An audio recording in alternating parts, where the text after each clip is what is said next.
Antenatal assessment.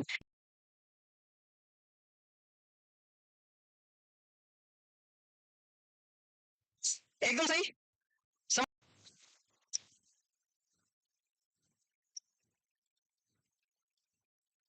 Antenatal assessment ये पढ़ते थे क्या? इंस्पेक्शन, एब्डोमिनल एग्जामिनेशन, यही बातें पढ़ते थे हम लोग। आज हम पढ़ेंगे लियोपोल्ड मैन्युअल। कौन सा मैन्युअल? लियोपोल्ड मैन्युअल के बारे में पढ़ेंगे। ठीक है, पढ़े? पढ़ के आए हो क्या? पढ़ के आए नहीं आए? हेलो मैम, पढ़ के आए? पढ़ के आए? कल क्या पढ़ा था मैंने? चुप रहो। क्या क्या बताया था कल? आप टॉपिक का नाम बताओ बस, मुझे कुछ याद नहीं है। मुझे ये इनिशिएशन पढ़ी थी, वो भी ये भी याद नहीं। निकल फॉर्मूला कैसे निकाल? अच्छा, और क्या है? क्या बोलो बोलो? है बोलना पड़ेगा ऐसे, मैं तो लड़ाई होगी और कुछ नहीं होगा। बोलो। पोजीशंस, अच्छा वो पढ़े थे ना, लाई, एटीट्यूड, प्रेजेंटेशंस। मैं भूल गया टॉपिक कौन सा था। हाँ वो तो पढ़े थे ना। प्रेजेंटेशन की डेफिनेशन बताओ। यूट्रस के लोअर पोल में फीटस का कौन सा पार्ट है वो प्रेजेंटेशन कहलाता है।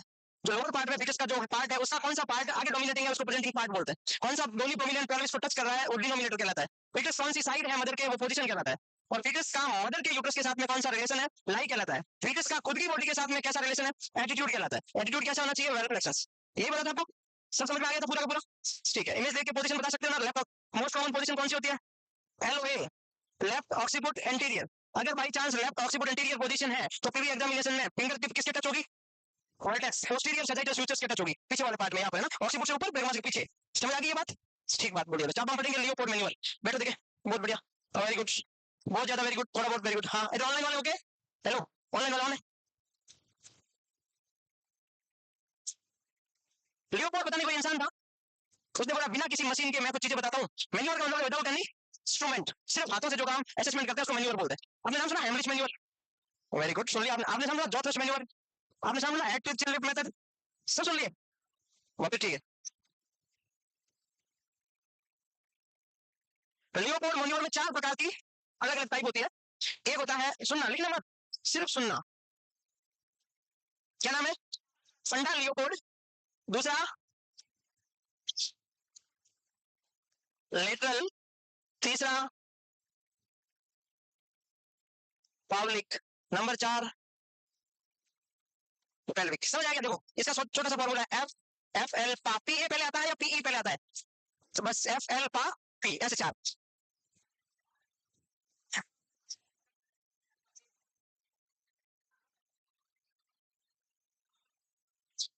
अब चुप हो जाओ, ठीक है? मैं नहीं चाहता मैं आप लोगों पर गुस्सा हूं, क्यों गुस्सा हो भी गया तो मेरे को अंदर से गुस्सा आएगा नहीं। तुम समोसे नहीं, तुम पूरा का पूरा ब्रंच ले लो, बस चुप रहो। हाँ चुप रहना प्लीज। अब देखो फंडल लियोपोल्ड मैन्युअल का क्या मतलब होता है, सुना। ये यूट्रस है प्रेग्नेंट फीमेल का, कौन सा पार्ट फंडस है इसमें? ऊपर वाला पार्ट। कौन सा? दोनों हाथों से इसका असेसमेंट करना क्या कहलाता है? इसे क्या पता चल सकता है कि या तो यहाँ पर पैर है या यहाँ पर हेड है, या यहाँ पर पैर है, तो इसका मतलब किसका पता चल सकता है? प्रेजेंटेशन का पता चल सकता है। हाँ या ना? कि भाई यहाँ तो बेबी ऐसे हो सकता है तो यहाँ पैर बटस होंगे, और यहाँ पे हेड इधर होगा तो पैर इधर होगा, तो कुल मिला के फंडस से क्या पता चल सकता है? प्रेजेंटेशन का। या सुन लो, फंडस का असेसमेंट करना क्या कहलाता है? अच्छा, ये एम्प्टी कब हो सकता है? अगर बेबी की लाई लाई हॉरिजॉन्टल है, क्वेश्चन आ सकता है कि फंडल असेसमेंट किया first Leopold manual, that called फंडल Leopold manual, वो एम्प्टी है, तो बताइए कौन सी लाई है? इसका मतलब ये खाली है, इसका मतलब बेबी ऐसे है, तो ये भी खाली, ये भी खाली, इसका मतलब जो पावलिक भी खाली, ये भी खाली, इसका मतलब बेबी क्या है? ट्रांसवर्स है, इसको बोलते हैं हॉरिजॉन्टल लाई, ट्रांसवर्स लाई। समझ आ गया? अब दोनों, ये है 1 नंबर, ये है 2 नंबर, ये है 3 नंबर। आपको काउंटिंग आता है 1 2 3, रुक जाना, फिर उसके बाद में और बाद में पढ़ेंगे। 3 क्या है? इसमें, इसमें और इसमें, तीनों में एग्जामिनर का फेस और पेशेंट का फेस दोनों एक दूसरे के आमने सामने रहेगा, अपोजिट डायरेक्शन में रहेगा। आमने सामने मतलब क्या है? मतलब ये पेशेंट का यूट्रस है, इसका मतलब पेशेंट का फेस ये है। पेशेंट ऐसे बेड पे लेटा हुआ है तो पेशेंट इधर देख रहा है, एग्जामिनर इधर देख रहा है, तभी असेसमेंट कर पा रहा है। समझ आ रही बात? इसमें भी ऐसे ही होगा, इसमें भी ऐसे ही होगा, लेकिन नंबर 4 में पेशेंट का फेस और एग्जामिनर का फेस सेम डायरेक्शन में होगा। मतलब पेशेंट इधर देख रहा है, उधर भी एग्जामिनर देखेगा। पेशेंट ऐसे सो रहा है तो पेशेंट का अल्टीमेटली फेस पैरों की तरफ होता है, एग्जामिनर का फेस भी पेशेंट के पैरों की तरफ होगा, ना कि पेशेंट के फेस की तरफ नहीं। इसमें देखना, पेल्विक में एग्जामिनर का फेस पेशेंट के पैरों की साइड होगा, उसके फेस की साइड नहीं होगा। ऐसे पेशेंट ऐसे सो रहा है तो एग्जामिनर ऐसे असेसमेंट करेगा, तो ऐसे असेसमेंट करेगा, उसके पैरों की साइड उसका फेस होगा। तो ये 3 बातें याद रहेगी, फर्स्ट सेकंड थर्ड, तीनों में क्या होता है? अपोजिट डायरेक्शन में फेस होता है। तो ये भी फंडल हो गया, फंडस का असेसमेंट है, इसलिए इसको फर्स्ट लियोपोल्ड मैन्युअल बोलते हैं। क्या बोलते हैं इसको? लेटर। देखो ये यूट्रस है, अच्छे से सुनना प्लीज, ये यूट्रस है, बीचों बीच क्या होता है? अम्बलाइकस। तो लेटर का मतलब क्या? यहाँ इधर से हाथ से, फिंगर टिप से, पूरे पाम से, या इधर से कंप्रेस करना या इधर से कंप्रेस करना, ये हो गया यूट्रस का लेटरल कंप्रेशन। और क्या क्या है? अम्लाइकस। तो लेटरल का दूसरा नाम क्या है? अम्लाइकस मेन्यूवर, ये अम्लाइकस लियोपोल्ड मेन्यूवर। लेटरल का दूसरा नाम क्या है? क्या ऊपर फंडस फिर अम्लाइकस। अम्लाइकस में क्या चेक करता है? कोई क्वेश्चन आ जाए, सेकंड लियोपोल्ड मेन्यूवर किसके लिए किया जाता है? एक याद रखना, ओनली पोजीशंस। कैसे? दो कंडीशन सुनना। पोजीशन, ये यूट्रस सिफिलिक प्रेजेंटेशन में है और ये फीटस भी सिफिलिक प्रेजेंटेशन में है। तो बताओ लियोपोल्ड से क्या पता चलेगा बेबी का स्पाइनल कॉर्ड किधर है, पैर किधर है? पता चल सकता है। कैसे चल सकता है? इधर आ, घर का राज है क्या? घर की मुर्गी?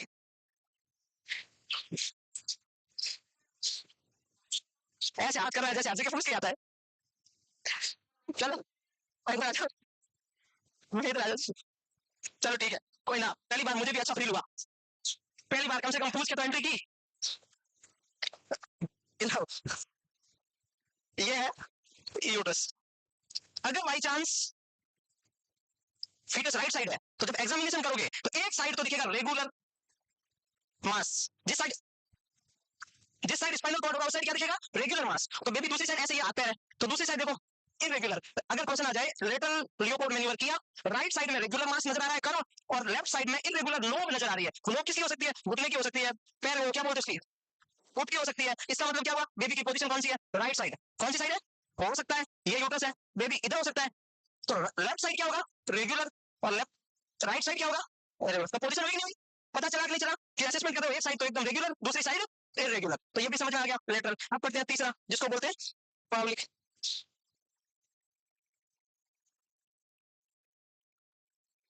पावलिक देखो, ये लोग तो बेचारे बोल ही नहीं रहे कि हमारा नाम पेल्विक है, क्योंकि पेल्विक है ही नहीं। ये यूट्रस है, ये अपेंडिक्स, ये लेटरल। पेल्विक इसके नीचे नीचे को बोलते हैं, पेल्विक यूट्रस के नीचे वाले पार्ट को बोलते हैं। तो ये तो दोनों बोल ही नहीं रहे। ये बोल रहे हैं मैं पेल्विक हूँ, ये बोल रहे हैं मैं भी पेल्विक हूँ, लेकिन नाम से पता चल रहा है ओरिजिनल पेल्विक कौन है। नाम से पता चल रहा है ओरिजिनल पेल्विक कौन है। ये ओरिजिनल पेल्विक कौन है, रियल पेल्विक कौन है? ये है। तो ये बोल रहा देखो पेल्विक तो हूं मैं, चाहे मुझे सेकंड प्रायोरिटी रख दो, पेल्विक तो हूं। कैसे? ये यूट्रस है। एक हाथ की 4 फिंगर और एक थंब से असेसमेंट करना कि हेड नीचे आया या नहीं आया, इसको पावलिक मैन्यूवर बोलते हैं। क्या बोलते हैं?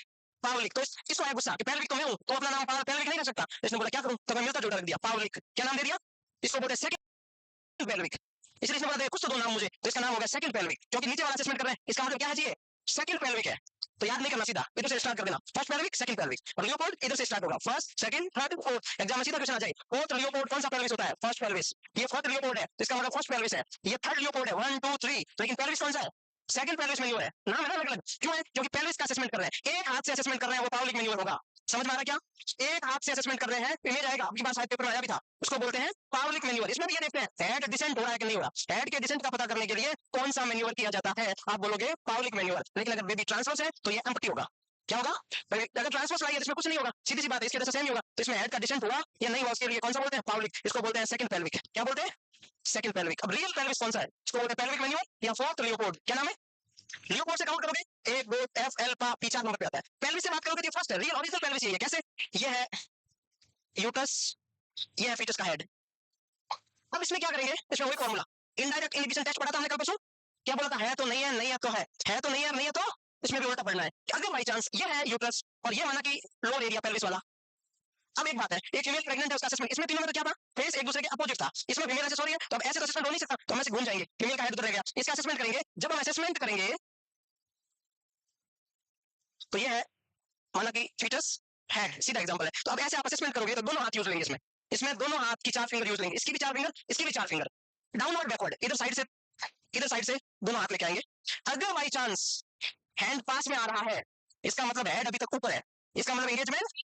अगर हैंड कन्वर्जन है तो एंगेजमेंट नहीं हुआ है। और अगर आप हाथ पास में ला रहे हो और हाथ पास में आया नहीं, हाथ दूर की तरफ जा रहा है, इसका मतलब हेड नीचे आ चुका है, एंगेजमेंट हो चुका है। हैंड दूर जा रहा है, इसका मतलब बेबी आने वाला है कुछ दिनों में, मतलब एंगेजमेंट हो गया है। और हैंड पास में आ रहे हैं, इसका मतलब एंगेजमेंट नहीं हुआ है। समझ में आया क्या? Hand conversion, no engagement. Originally engagement का पता करने के लिए, एटीट्यूड का पता करने के लिए और प्रेजेंटिंग पार्ट का पता करने के लिए फर्स्ट प्रायोरिटी पे ये जाता है। ये रियल है। एंगेजमेंट, एटीट्यूड और प्रेजेंटिंग पार्ट तीनों का पता करने के लिए फर्स्ट प्रायोरिटी ये जाता है। इमेज आती है चारों की, चारों की इमेज आती है। ये कौन सा है? पहला ट्रांसमिशन तो इमेज पे बनता है, बेसिक, सबसे बेसिक। फिर थोड़ा सा ये थोड़ा ज्यादा डीप है, एंगेजमेंट हुआ या नहीं हुआ। चारों बातें समझ में आ गई? लियोपोल्ड मेन्यूअर पूरा समझ में आया कि नहीं आया? अब हम लिख लें, आया ना? ठीक। ये देख लो, फंडस, ये कौन सा? लेटरल। ये एक हाथ से कौन सा? ये दोनों हाथ से कौन सा? इसमें देख लो, एग्जामिनर उधर ही देख रहा है, फेस की तरफ, इसमें भी फेस की तरफ देख रहा है, इसमें भी फेस की तरफ देख रहा है, इसमें ये ऐसे घूम गया है। समझ में आ रहा है?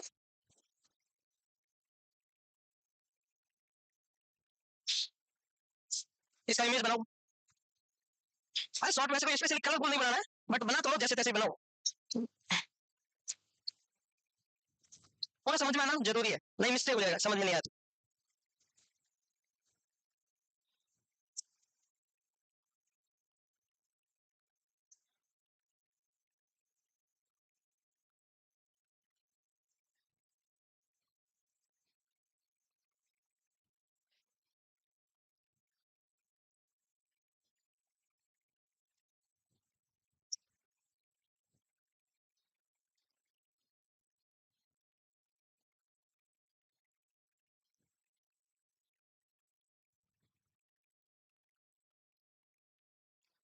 इतना नहीं बनाना है गोट गोट के, सिर्फ हाथ कहाँ है वो लिखना है बस, वही इक्वेशन है। फीचर्स कैसे बना लो, हाथ ओनली है ना, सिर्फ हैंड का प्लेसमेंट ही पूछा जाएगा। तुम लोग फीचर्स को अच्छे से बना रहे हो, उसको अच्छे से नहीं बनाना है। देखो कितना जल्दी बनाना बताओ, ऐसे करो। हेलो, फीचर्स कैसे भी है, ये असेसमेंट दोनों चार फिंगर रख दिया हो गया, ये फंडस यहाँ रख दोगे, लेटरल ये एक हाथ रख दोगे, पब्लिक ये दोनों हाथ कर लोगे, पेल्विक, बस। बड़े वीआईपी हो रहे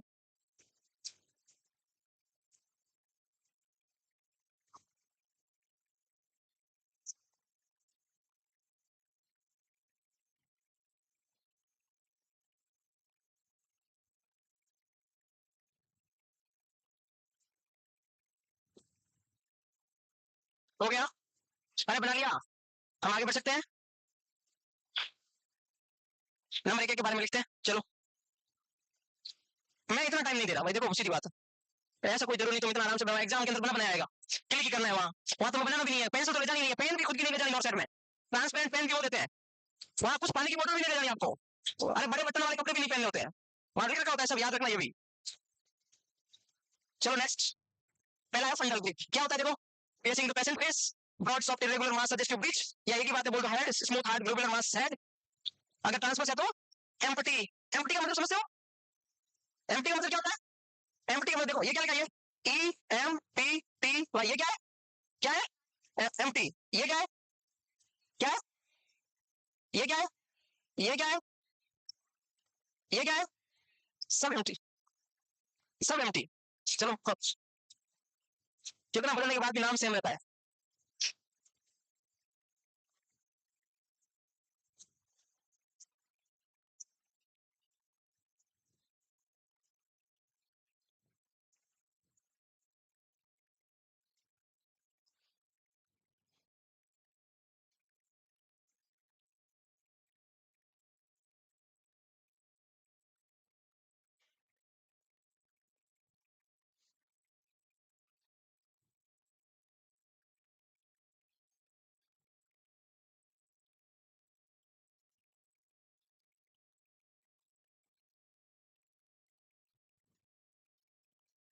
डन,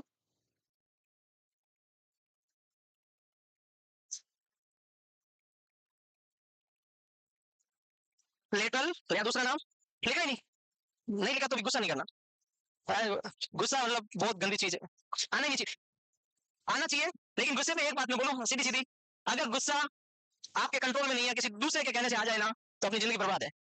गुस्सा अपने कंट्रोल में होना चाहिए, कि कोई अपने को गुस्सा दिलाना चाहिए तब तो बिल्कुल नहीं आना चाहिए, गुस्सा हमेशा अपने कंट्रोल में होना चाहिए, जब मर्जी करे तब आएगा, जब मर्जी करे तब नहीं आएगा, वो इंसान कभी दुखी नहीं होता है, तो गुस्सा अपने कंट्रोल में होना बहुत जरूरी है। कोई चाहे मैं आज इसको गुस्सा दिलाऊंगा, आपका पेपर है कल, और कोई सोच ले मैं तो आज इसको गुस्सा दिला के रहूंगा, और फिर उसने दिला दिया तो पेपर किससे खराब होगा, आपका ही होगा ना। और अगर आपके कंट्रोल में तो आप करोगे सप्रेशन डिफेंस मैकेनिज्म, पेपर के बाद तुझे देखता हूँ, मैं वापस आके बोल, अब आएगा गुस्सा, अब बता क्या कह रहा था, वो आपके कंट्रोल में, फिर चाहे बैंकर गुस्सा करो, लपेट दो चार बैंकर, लेकिन आपके कंट्रोल में होना चाहिए।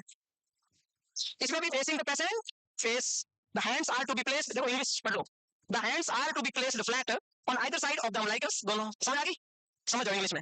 अगर मैं क्या, अगर स्पाइनल कॉर्ड जिस साइड होगा उस साइड एक कर्व रेजिस्टेंस फील होगा रेगुलरली, और जिस साइड ये टखने घुटने अंगूठे जो भी हो क्या बोलते उसको, वो होगा लिम साइड, उस साइड थोड़ा इनरेगुलर जैसे कुछ कुछ फील होगा, समझ में आ रहा कुछ, ठीक।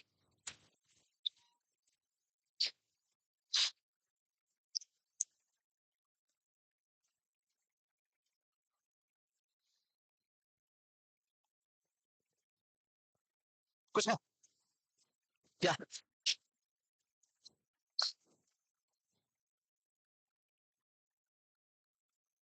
वो गेम्स के लिए आपको इन्फॉर्मेशन है, 17 नवंबर 17 नवंबर का परसों। वो तो आपके इंडोर गेम होंगे इसी ऑडिटोरियम में। जो गेम की लिस्ट है वो आपके पास होगी कौन कौन से है। और 18 को उसके अगले दिन यहाँ से 7-8 किलोमीटर दूर स्टेडियम है, इसका नाम है वीरू क्रिकेट अकेडमी, वहां पर होंगे। लेकिन आपको गाड़ी में ले जाया जाएगा, गाड़ी में लाया जाएगा, ठीक है। एकदम जाने आने जाने की पूरी फैसिलिटी है। और वहां आपको स्नैक्स वगैरह सब कुछ मिलेंगे, पैसे आपके लगेंगे, ठीक है। चाय वाय की सब फैसिलिटी मिलेगी आपको, ठीक है। और दूसरी बात, चाय वाय सब मिल जाएगी, डोंट वरी, मस्त रहो। और 18 तारीख को आउटडोर गेम होंगे, 17 को इंडोर गेम होंगे। अब इंडोर में क्रिकेट तो नहीं हो सकता, तो इंडोर के अकॉर्डिंग गेम होंगे, चेस, लूडो, जो भी होते हैं, 4-5 कैरम बोर्ड, कौन कौन से होते हैं, एक्सटम्पोर, डांस, सिंगिंग, म्यूजिक, चमक चलो टाइप जो भी होंगे वो सारे, वो सारे होंगे इंडोर में। 18 को वो सब होंगे। पिछला बार किसी ने देखा होगा बोरी में चल के नाचना, नींबू लेके दौड़ना, ऐसे पता नहीं कौन कौन से गेम होते हैं, वो सारे होंगे पूरे दिन, सुबह 8 बजे से शाम को 7-8 बजे तक। तो मेरा इन्फॉर्मेशन यह है यहाँ से, क्रिकेट की या जो भी गेम होंगे उसकी दो टीमें बनेगी नॉर्थ साइड से। एक बनेगी future nursing officer team A, future nursing officer team B. A में अल्फाबेट ए से एम तक वाले रहेंगे, और सेकंड में एन से लेकर जेड तक वाले रहेंगे। दो टीम बनेगी, बॉयज की अलग बनेगी, गर्ल्स की अलग बनेगी। बॉयज बॉयज से खेलेंगे, गर्ल्स का गर्ल्स के साथ मैच होगा। आपका मैच होगा नीट वालों से, आरयूएचएस वालों से। पिछली बार गर्ल्स ने हमारा नाक कटवा दिया था, 10 रन में ऑल आउट हो गई थी नॉर्थ साइड वाली गर्ल्स, कुछ नहीं बनाना है उन्होंने भाई, दो छक्के मारे। तो गर्ल्स प्लीज जीतना है आपको, लड़के तो जीत जाएंगे आप वाले। और लास्ट बात यह है, आपको कल शाम को 3:35 तक नाम लिखवा देना है रिसेप्शन पे। मतलब आपके पास में पूरा एक दिन है, जो जो पार्टिसिपेट करना चाहता है किसी भी गेम में, गेम की लिस्ट होगी आपके पास ग्रुप में, अपना नाम, बैच जो भी है आपका, कौन से बैच, नॉर्थ साइड से, वो सीधी बात है, और अपना नाम और क्या है, और गेम का नाम। एक पर्सन 3-4 गेम में भी पार्टिसिपेट कर सकता है, वो अपना नाम लिखवा देनी चाहिए, ठीक है। Okay, thank you so much. इसका समोसे से क्या लेना देना,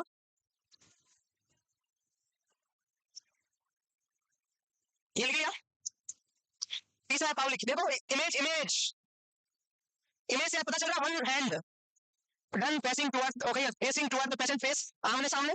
द ओवर स्ट्रेच थंब, अरे सुन लो, over stretch thumb and forefinger of the right hand are placed over the lower pole of the uterus. The presenting part is grasped distinctly. If not engaged, मतलब कुल मिला के engagement का पता करने के लिए, हेड नीचे आ रहा है या नहीं आ रहा है इसका पता करने के लिए हम पावलिक मैन्यूअल करते हैं, जिसको थर्ड लियोपोल्ड सेकंड पेल्विक बोलते हैं। थर्ड लियोपोल्ड सेकंड पेल्विक नीचे लिखा हुआ है, इसको पेल्विक सेकंड भी बोलते हैं। ये सेम इमेज आया था शायद नौ सेट में, तो याद हो तो ना, नहीं याद है ये था।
आप पकड़े तो प्लीज जल्दी को नहीं बढ़ना है, तो बात मत करो ना प्लीज, रिक्वेस्ट है, मैं नहीं चाहता हूँ गुस्सा करो आपके ऊपर। समोसे नहीं, मैं सब खा लेना, बट प्लीज गुस्सा मत करो। अब मैं खिला दूंगा, अरे ऐसे मैं मतलब, क्या बोल रही, क्या करिए सर, बहुत कंजूस है, कोई बात नहीं, कोई बात नहीं, चुप रहो, चुप रहो, चुप रहो। नहीं, तुम्हारी तारीखों से क्या फर्क पड़ता है, एक इसके ऊपर से तारीखों के पुल के नीचे मतलब की नदी बहती है। अगर कभी अपने आंसू निकले तो खुद पहुंचिएगा, लोग पहुंचने आएंगे तो सौदा करेंगे, ठीक है। इसलिए मेरे को तारीखों से फर्क नहीं पड़ता, मैं इतनी तारीखें सुन चुका हूँ, इतनी तारीखें सुन चुका हूँ, इतनी, कोई फर्क नहीं पड़ता तारीखों से। मुझे खुद पे डाउट है, चुप रहो, चुप रहो प्लीज, पढ़ाई डिस्टर्ब नहीं होना चाहिए, बाकी सारी चीजें चलेगी आपकी, ठीक है, चुप रहो प्लीज। हाँ चलेंगे, हाँ चुप रहो, चुप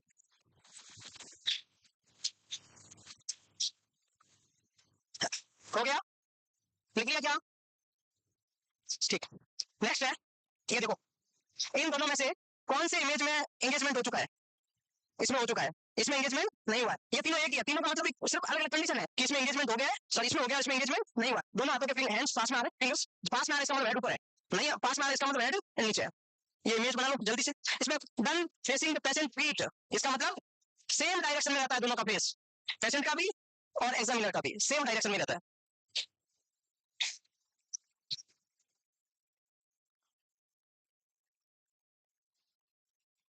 चुप रहो प्लीज, मत बोलो।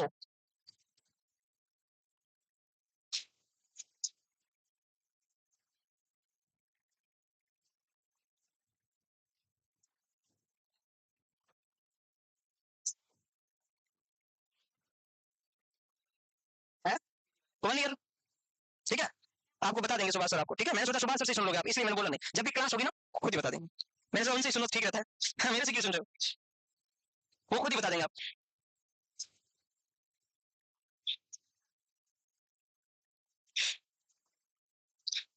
पेशेंट को जब भी क्लास आएगी ना सर आते ही सबसे पहले यही बताएंगे कि प्लीज थोड़ा सा हो गया ऐसे, कोई टेंशन मतलब हो जाता है, किससे हो जाता है भाई, मेरे से भी होता है खूब, हर किसी से होती है, कोई इसमें परफेक्ट नहीं है, सबसे गलती होती है, मैं एक्सेप्ट करता हूँ कि होती है, गलतियां खूब होती है, मैंने एक बार गलत पढ़ा रखा है, मुझे पता है, जल्दबाजी में मैं पढ़ा रहा था पीडियाट्रिक, और पीडियाट्रिक मुझे याद है मैं पढ़ा रहा था ड्यूटेरल अट्रेशिया नाम की बीमारी होती है, उसमें डबल बबल साइन आता है, डबल बबल साइन आता है, गैस अट्रेशिया का ड्यूटेरल का अट्रेशिया हो जाता है, दो गैस शैडो दिखते हैं यहाँ पर एक यहाँ पर, तो मैंने जल्दबाजी में बोल दिया इसको बुद्धा पोजीशन बोलते हैं, ऐसे ही जल्दबाजी में बोल दिया, एक्चुअली बुद्धा पोजीशन होता है आरएच इनकॉम्पिटिबिलिटी का जो फीटस होता है, जब अंदर उसका हम कई बार इमेज लेते हैं एक्सरे लेते हैं, तो बुद्धा पोजीशन आरएच इनकॉम्पिटिबिलिटी की मदर के फीटस को बोलते हैं, उसकी फीटस ऐसे रहता है, पेट फूल जाता है ऐसे हेमोरेटिक एनीमिया की वजह से, तो उसको बोलते हैं, मैंने जल्दबाजी में वो बोल दिया था, तो मैं याद ही नहीं आया वापस मुझे, एक दिन बैठे बैठे सोचा मैंने क्या मैंने इसको ये बता रखा है, तो मैंने आगे करेक्ट करवा लिया, होता है सबसे गलतियां होती है, ऐसा कुछ नहीं है, कोई परफेक्ट सबसे होता है, मैं एक्सेप्ट करता हूँ, इसलिए मैंने जानबूझ के आपको कल बोला नहीं कुछ, अभी देखा करेक्ट कर लिया, सनम बोल दिया ठीक है चेंज करवा लिया।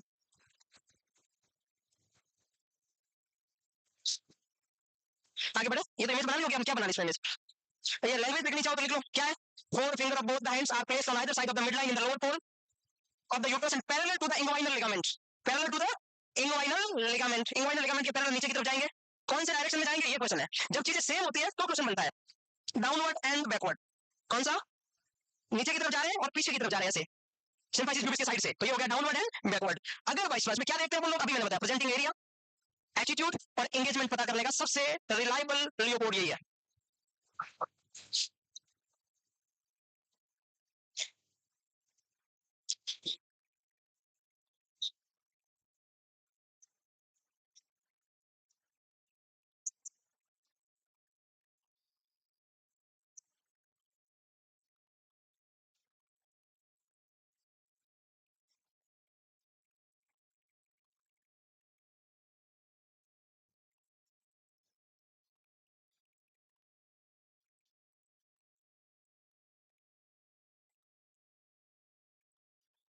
डन,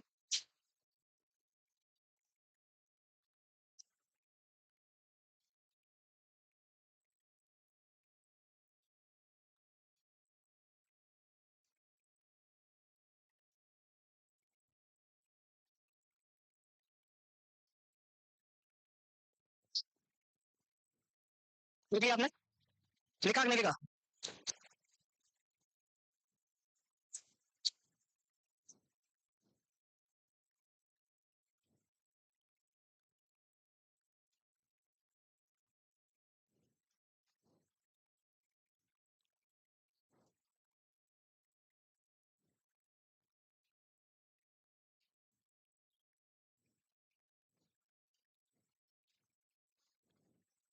यस, आगे बढ़े, आगे दो इमेज दिखा रहा हूँ, दो या चार, आपको बनानी नहीं सिर्फ समझनी है, कुछ नहीं करना, कि जरूरी नहीं है सिर्फ यही आए, अलग अलग व्यू आते हैं, एंटीरियर पोस्टीरियर आते हैं, लेटरल आते हैं, सिर्फ हेड की फोटो आ सकती है कि किसमें एंगेजमेंट हो गया किसमें नहीं हुआ, तो दो चार इमेज और बता देता है, जैसे आपको पता है कि ओबीजी में इमेज इंपॉर्टेंट है, तो आप देखोगे इन दोनों में से किसमें एंगेजमेंट हो रखा है किसमें नहीं हो रखा है।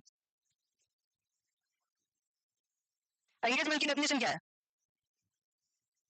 हेड का largest transverse diameter ischial spine को क्रॉस किया या नहीं किया, किया तो एंगेजमेंट हुआ, हेड का लार्जेस्ट डायमीटर पेल्विस के स्मॉलेस्ट डायमीटर को क्रॉस करना एंगेजमेंट कहलाता है, और पेल्विस का सबसे छोटा डायमीटर होता है बाई स्पाइनस डायमीटर, याद है बाई स्पाइनस 10.5 सेंटीमीटर, मतलब ये पेल्विस है, ये इस्चियल स्पाइन, ये इस्चियल स्पाइन, ये होता है 10.5, और हेड का लार्जेस्ट ट्रांसवर्स कौन सा होता है, बाई पैराइटल, ये हेड का बाई पैराइटल स्पाइन के बाई स्पाइनस को क्रॉस कर जाए, पेल्विस के बाई स्पाइनस को क्रॉस कर जाए, मतलब हेड का ये हेड अगर किसको क्रॉस कर, इसको बोलते हैं जीरो स्टेशन, कौन सा स्टेशन, जीरो, इसको बोलते हैं एंगेजमेंट। देखो हेड का सबसे लार्जेस्ट ट्रांसवर्स है ये बाई पैराइटल, और ये एसीएल स्पाइन, इसमें क्रॉस नहीं हुआ, बाई पैराइटल अभी तक ऊपर है, इसका मतलब एंगेजमेंट नहीं हुआ है, इसमें हेड का ये है बाई पैराइटल, तो ये है एसीएल स्पाइन, इसका मतलब हेड नीचे आ चुका है, और जब भी एसीएल स्पाइन से नीचे आ जाए तो क्या लगाते हैं प्लस, और ऊपर होता है क्या लगाते हैं माइनस, तो किसमें एंगेजमेंट हो चुका है, सेकंड में, पता चल रहा कुछ, इसमें यही है, एक बात और एक, इन दोनों में से किसमें एंगेजमेंट हो गया है, फर्स्ट में ये बाई पैरेटल डायमीटर है, ये क्रॉस कर चुका है, ये माना कि पेल्विस है एग्जांपल के लिए, तो ये नीचे आ चुका है, इसमें अभी तक ये बाई पैरेटल डायमीटर है, अभी तक ये हेड है फीटस का और ये पेल्विस है, अभी तक ऊपर है, मतलब अभी माइनस है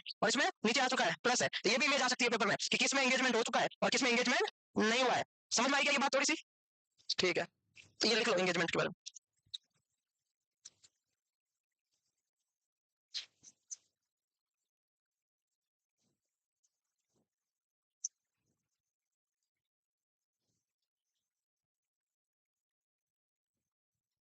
आया समझ? बोलो, नहीं बोलना।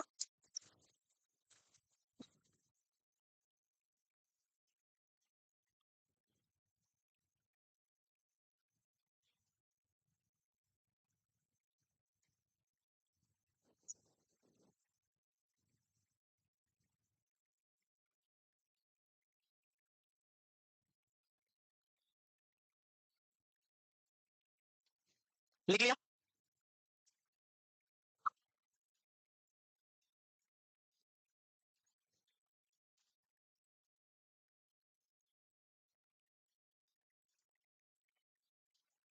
हो गया? अब हम एक छोटा सा इक्वेशन पढ़ते हैं जो बार बार नॉट सेट में आता है, इमेज से कोई लेना देना नहीं है, आपके माइंड का सवाल है बस, इमेज बस ऐसे ही दिखाने के लिए, बाकी आपका माइंड का सारा खेल है। लिख लिया आपने? ये यहाँ से इक्वेशन बना रहे हैं, एक साथ चार पांच क्वेश्चन बनेंगे, तो मैं एक प्लेन इमेज लेता हूँ कोई, ये यूटस है। मोस्टली अपन दो चीजें देखते हैं, या तो ब्रीच प्रेजेंटेशंस या सिबिलिक प्रेजेंटेशंस। क्या बोल रहा हूं मैं? या तो ब्रीच या सिबिलिक। अब स्टेप बाय स्टेप आगे बढ़ना। ब्रीच प्रेजेंटेशन की डेफिनेशन क्या होती है? हेड ऊपर बटक्स नीचे, इसका मतलब हेड ऊपर, तो ये यहाँ पर अम्लाइकस है, तो हार्ट कहाँ रहेगा? अम्लाइकस से ऊपर रहेगा कि नीचे? थोड़ा सा ऊपर ही रहेगा, थोड़ा सा ऊपर रहेगा, तो सीधा याद रखो जब भी ब्रीच प्रेजेंटेशन हो तो पीटल हार्ट कहाँ डिटेक्ट करेंगे? About अम्लाइकस same side. Left side position है तो लेफ्ट, राइट है तो राइट, जो सेम साइड हो तो याद ही रखना कि अगर लेफ्ट है तो लेफ्ट, राइट है तो राइट, अबाउट अम्लाइकस या बिलो अम्लाइकस। अब तो ब्रीच तो गया, खत्म हो गया टॉपिक ही। तो ब्रीच में हार्ट रेट कहाँ डिटेक्ट करते हैं? अबाउट अम्लाइकस सेम साइड, खत्म हो गया ब्रीच। मामला फंसता है सिबिलिक में। सिबिलिक की डेफिनेशन क्या है? हेड बिलो, हेड मतलब पहले से लो वाले पार्ट में, लेकिन इसमें दो होता है, एंटीरियर भी हो सकती है, पोस्टीरियर भी हो सकती है।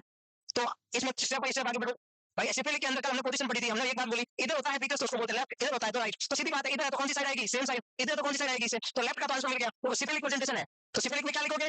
बिलो द अम्लाइकस, यहाँ तो ठीक है, लेकिन बिलो द अम्लाइकस से काम नहीं जमेगा। सेम साइड लिखो, लेफ्ट है तो जैसे एग्जांपल आ जाए लेफ्ट ऑक्सीपुट इंटीरियर, तो आप लेफ्ट का इंटीरियर इतना तो पता चल गया, लिख दो below the अम्लाइकस same side. Left है तो लेफ्ट कर दोगे, राइट है तो राइट कर दो, लेकिन पोजीशन में भी मोस्टली दो, एक इंटीरियर और एक पोस्टीरियर। इंटीरियर का मतलब क्या होता है? ऑक्सीपुट आपके सामने, पोस्टीरियर का मतलब क्या? ऑक्सीपुट है। तो जब भी, अब यही से क्वेश्चन बनने वाला है, अगर इंटीरियर हो कोई भी पोजीशंस तो foetal head rate below the umbilicus तो आएगी, सेम साइड तो आएगी, लेकिन सामने आएगी।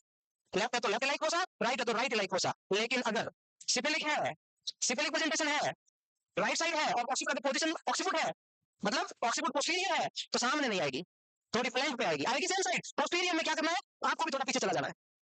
एंटीरियर में कहां रहना है? सीधा यहाँ पीटस पर राइट आ जाएगी, पीटस की सेम साइड, लेफ्ट लाइक होसा, राइट लाइक होसा। तो एंटीरियर में कुछ याद ही नहीं रखना, सेम साइड बिलो द अम्लाइकस, जो साइड है उसमें लगा लो। पोस्टीरियर में क्या करोगे? Same side below the umbilicus but flank region, but flank region. क्या याद हुआ? कुछ याद हुआ? तो मैं लिख पाऊँ वैसे वैसे लिख लो, यहाँ इमेज में कुछ पता नहीं चलेगा आपको, इमेज में हजारों चीजें हैं, बस ये सामने अगर लेफ्ट ऑक्सीपुट इंटीरियर है तो एकदम सामने ये अम्लाइकस है, जो है वही है। राइट ऑक्सीपुट है तो एकदम सामने, जहां पे हमला वो क्या बोलते हैं, कौन सी बीमारी? अपेंडिसाइटिस, अपेंडिस होती है वहां पर बीच में, तो ऊपर चला गया देखो, right sacrum, right side, left sacrum, sacrum मतलब बीच, तो ये तो ऊपर चला गया। अब आता है आरओपी, अगर पोस्टीरियर है तो ये फ्लैंक पे आ रही है, यहाँ पर है तो अम्लाइकस से नीचे, बट कहां आ रही है? फ्लैंक में। ये भी कहां आ रही है? फ्लैंक में। ये चार इक्वेशन बनते हैं। क्या समझ में आया? सुन लो वापस, वापस सुनो, एक बार में नहीं आता। फीटल हार्ट रेट अगर सिविलिक प्रेजेंटेशन है तो बिलो द अम्लाइकस सेम साइड आता है। क्या आता है? बिलो द अम्लाइकस जिस साइड की पोजीशन है सेम साइड आता है, लेकिन इसमें दो दिक्कत कि अगर by chance left occiput anterior है तो लेफ्ट इलाइक फोसा में आएगा, राइट ऑक्सीपुट एंटीरियर है तो राइट इलाइक फोसा में आएगा, दिक्कत ही नहीं है। और अगर by chance left occiput posterior है तो आएगा तो लेफ्ट इलाइक फोसा में, लेकिन फ्लैंक रीजन में आएगा, तो क्या लिखोगे? Below the umbilicus flank region left side, below the umbilicus left side flank region. समझ में आया कुछ? और आरोपी में वही, आरोपी में क्या लिखोगे? राइट ऑक्सीपुट पोस्टीरियर में क्या लिखोगे? Below the umbilicus right side flank region. तो याद कौन सी करनी? ओनली पोस्टीरियर फ्लैंक, बस। राइट है तो राइट लिख दो, लेफ्ट है तो लेफ्ट लिख दो, बस फ्लैंक रीजन ऐड कर देना, ऑप्शन मिले वही वहां लिख देना बस। ये पोस्टीरियर याद रखना, इंटीरियर याद ही नहीं रखना, ये टफ क्वेश्चन में होता है, एग्जाम गलत करवा देता है। और सेकंड में तो ऊपर रह गया, अब वो अम्लाइकस से कुछ करना ही नहीं।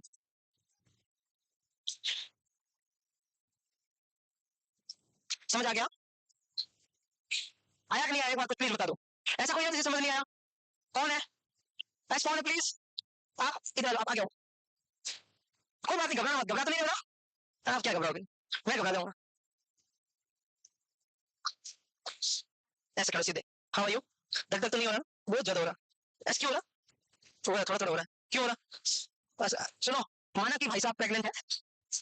नहीं भाई, बिना बिना प्रेगनेंसी की हार्ट रेट कैसे आएगी? बिना प्रेगनेंसी की हार्ट रेट कैसे आएगी ना? अब दो कंडीशन है, पहले इनकी सिबिलिक प्रेजेंटेशन करते हैं। कौन सी? और सिबिलिक प्रेजेंटेशन में कौन सी है? Left occipital interior. कौन सी है? तो लेफ्ट फीटस इधर है, आप आराम से हो। ये फीटस का हेड है और इस साइड है, तो ये हमारा कैसे इनका यहाँ आएगी heart rate, fetal heart rate आएगी लेफ्ट लाइक पोस्टम है। और अगर राइट ऑक्सीपिटल इंटीरियर होता तो इस साइड आती, तो इंटीरियर में कुछ याद ही नहीं रखना, सेम साइड। दिक्कत है अगर लेफ्ट ऑक्सीपिटल पोस्टीरियर होती पोजीशन, तो ये हमारे कैसे तो आएगा, तो इस लाइन से नीचे नीचे, लेकिन आएगा फ्लैंक रीजन में। पोस्टीरियर में कहा था ये होगा एलओपी, ये होगा आरओपी। समझ में आ गया? किडनी जहां पर है ना, किडनी वहीं पर यहाँ पर राइट आरओपी एलओपी। और अगर इनके बीच प्रेजेंटेशन होता तो ये हेमलाइकस, एक इधर राइट होता तो इधर, लेफ्ट होता तो इधर। समझ में आया क्या? God bless you.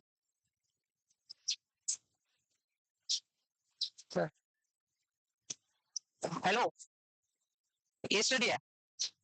माना कि मान के हम क्या क्या काम कर गए, माना कि एक्स की वैल्यू बताओ। एक्स की वैल्यू मेरे नजर में जीरो है, आपकी नजर में कितनी है मुझे नहीं पता। डबल जीरो लग जाओ, ये खत्म हो गया टॉपिक। नेक्स्ट, नया हेडिंग लगाओ, एंटी नेटल केयर, उसके बाद सीधा लेवल स्टार्ट होगा। एंटी नेटल केयर लिखो, ये क्या, ये ज्ञान आ गया। If it doesn't challenge you, it will not change you. ये तो बढ़िया बात बोली। इसका हिंदी मीनिंग क्या होता है, समझ गए ना आप लोग? सिक्स, आपको मन में खुशी होती है कि इसको पता ही नहीं है क्या होता है ये एंटीनेटल केयर। पागलपन के जीने में जो आनंद है ना, वो किसी में भी नहीं है। एंटीनेटल केयर सुनो प्लीज, एंटीनेटल में क्या क्या, इसमें कोई लिखेगा नहीं, सिर्फ हेडिंग लगा के छोड़ दो। अब हम पढ़ते हैं एंटीनेटल केयर में क्या क्या चीजें इंपॉर्टेंट है। इधर आ जाओ, हेडिंग लगा दी एंटीनेटल केयर, फिर मैं देखो एंटीनेटल केयर, कुछ नहीं करना, बात सुनना। एंटीनेटल केयर, इसमें उसकी हिस्ट्री लेते हैं। सबसे पहले क्या लेते हैं, हिस्ट्री में सब पूछते हैं। पहले कितनी बार प्रेग्नेंट हुई, past obstetric history, present obstetric history, past medical, past surgical, present surgical, मतलब जीटीपीएस पीएल सब पूरा। ग्रेविड पैरा की हिस्ट्री लेते हैं पूरी की पूरी, उसका ये पूरी हिस्ट्री लगी। हाँ, फिर उसकी डाइट के बारे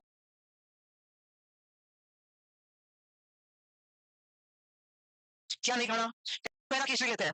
obstetric history, present obstetric history, past medical, past surgical, present surgical, मतलब जीटीपीएस पीएल सब पूरा। ग्रेविड पैरा की हिस्ट्री लेते हैं पूरी की पूरी, उसका ये पूरी हिस्ट्री लगी। हाँ, फिर उसकी डाइट के बारे में ज्ञान देते हैं, क्या खाना क्या नहीं खाना। फिर उसकी विजिट के बारे में पूछते हैं, कितनी बार आना, कितनी बार चेक करवाने नहीं आना। फिर उसकी लाइफ स्टाइल के बारे में पूछते हैं, कितनी एक्सरसाइज करती है नहीं करती है, क्या खाती है क्या नहीं खाती है, कितना काम करना पड़ता है नहीं करना पड़ता है, प्रीवियस प्रेगनेंसी कोई हाई रिस्क तो नहीं थी, आपकी लाइफ स्टाइल काम करने का क्या तरीका, वो सब पूछना पड़ता है। फिर न्यूट्रिशन के बारे में बताना पड़ता है, कौन सी चीज खानी है, कौन सी चीज नहीं खानी है, कौन सी ज्यादा खानी है। फिर उसको सफर करना है तो जर्नी से रिलेटेड, कहाँ घूम सकते हैं कहाँ नहीं, कौन सी एक्सरसाइज कर सकते हैं कौन सी नहीं कर सकते। फिर एंटी नेटल चेकअप, कौन से इन्वेस्टिगेशन करवाने हैं, कब करवाने हैं, कैसे करवाने हैं, इसमें से सबका अलग अलग टाइप के होते हैं पूरे के पूरे। फिर एंटी नेटल मेडिकेशन, कोई भी ओवर द काउंटर मेडिकेशन नहीं लेनी, बताना है ये मेडिकेशन आपके लिए जानलेवा है, तुझे तो कुछ नहीं होगा, होने वाले बेबी को एक ड्रग डैमेज कर सकती है पूरी जिंदगी, उसको बोलते हैं पैरेंटोजेनिक ड्रग। कौन सी ड्रग? तो ये बहुत जरूरी ज्ञान है। ऐसे करते करते बहुत सारी बातें, छोटी छोटी छोटी छोटी बातों से पूरा का पूरा एंटीनेटल केयर बनता है। मतलब प्रेगनेंसी में कोई भी ज्ञान देना, कोई भी जांच करवाना, कोई भी बात करना, सारी की सारी क्या आती है, एंटीनेटल केयर में आती है। चाहे हीमोग्लोबिन चेक करवा रहे हो, चाहे ट्रिपल एच चेक करवा रहे हो, चाहे उसको 300 किलो कैलोरी एक्स्ट्रा दे रहे हो, चाहे आयोडीन खिला रहे हो, चाहे कुछ भी दे रहे हो, सब कुछ किसमें आता है, एंटीनेटल में आता है। एंटीनेटल का मतलब होता है ड्यूरिंग प्रेगनेंसी। प्रेगनेंसी प्लान करने से पहले उसको बोलते हैं फॉलिक एसिड खाना है, बोलते नहीं बोलते, जो प्लान करते हैं उसको बोलते हैं। या तो एक्सीडेंटल प्रेगनेंसी होती है उसको क्या बोलते हैं, सुनिए। फिर वही सारी चीजें। फिर ग्रेविडा सुन लो, ग्रेविडा, ग्रेविडा का मतलब होता है प्रेगनेंसी से। ग्रेविडा का मतलब क्या है, प्रेगनेंसी से, बच्चों से नहीं है। पहली बार प्रेग्नेंट हुई, अंदर 4 बच्चे हैं, ऐसा नहीं होगा G4 G1 नहीं होगा।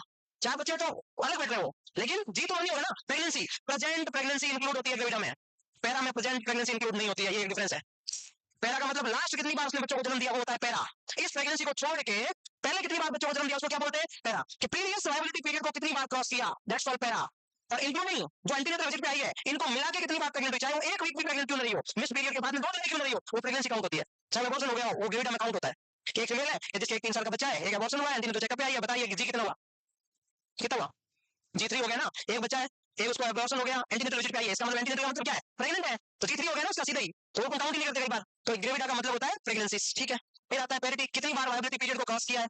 Gravida and para refer to pregnancy not to babies, ये दोनों किससे रिलेटेड है, प्रेगनेंसी से रिलेटेड है। एक बार में 3 बेबी को जन्म देगा, G3 नहीं हो सकता। एक बार में 3 बच्चों को जन्म देगा तो P3 नहीं हो सकता, ठीक है। ये बात भी सच woman who delivered twin in first pregnancy still gravida 1 and para 1। एक कोई फीमेल है जो अभी प्रेग्नेंट नहीं है, उसने बोला कि मैं पहले प्रेग्नेंट हुई, एक साथ मैंने 2 बच्चों को जन्म दिया, तो वो ग्रेविडा कितना है, पैरा भी कितना है, एक, और वही फीमेल अगर आ जाए एंटीनेटल चेकअप के लिए तो ग्रेविटा कितना होगी? 2, पैरा कितनी होगी? क्योंकि अभी तक तो प्रेग्नेंट है ना, दूसरे बच्चे को जन्म नहीं दिया है, जब तक दूसरे को जन्म नहीं दिया तब तक पैरा तो पीछे वाले काउंट होगा, दूसरा वो तो ग्रेविटा हो गया, तो ग्रेविटा और पैरा का मीनिंग प्रेगनेंसी से है, बच्चों से नहीं है। चलो लिखो देखें, कुछ था? कुछ नहीं था, ये था दिस नॉट क्या है क्या? पैरा अभी आगे हो रहा है, मैं समझाऊंगा पूरा होगा, गारंटी। अगर घबराओ होता टेंशन मत, अभी तो बहुत है, पैरा चलेगा आधा घंटा, तुम्हारे पैरे का भर भर के थक जाओगे तुम, इतना पैरा चलेगा। अभी क्या हुआ है? कुछ नहीं।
क्या हुआ?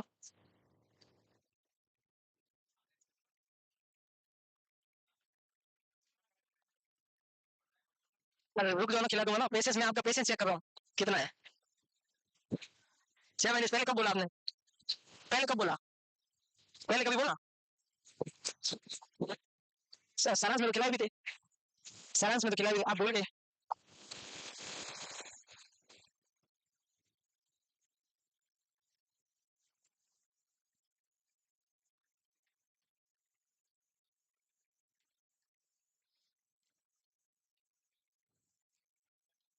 हाँ हाँ, ये पूछो, डाउट पूछो, जिस तरह से रिलेटेड पूछो, कोई टॉपिक पूछो आप, और उसके तो सब मिलेगा। नर्सिंग का कुछ भी बोलो तुम, ये उसके लिए तो मैं।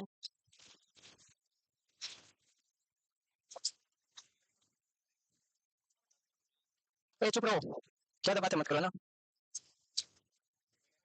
हाँ, तो वही है, डायमीटर बड़ा हो जाना, that's called interference, gapping interference. Interference का मतलब होता है ओरिफिस, गैपिंग का मतलब होता है लार्ज, बस। आगे बढ़े, आप देखो नेक्स्ट, नली पैरा, लिख लो, चलो लिखो, मैं फिर समझा देता हूँ, पहले लिख लो, लिख लो।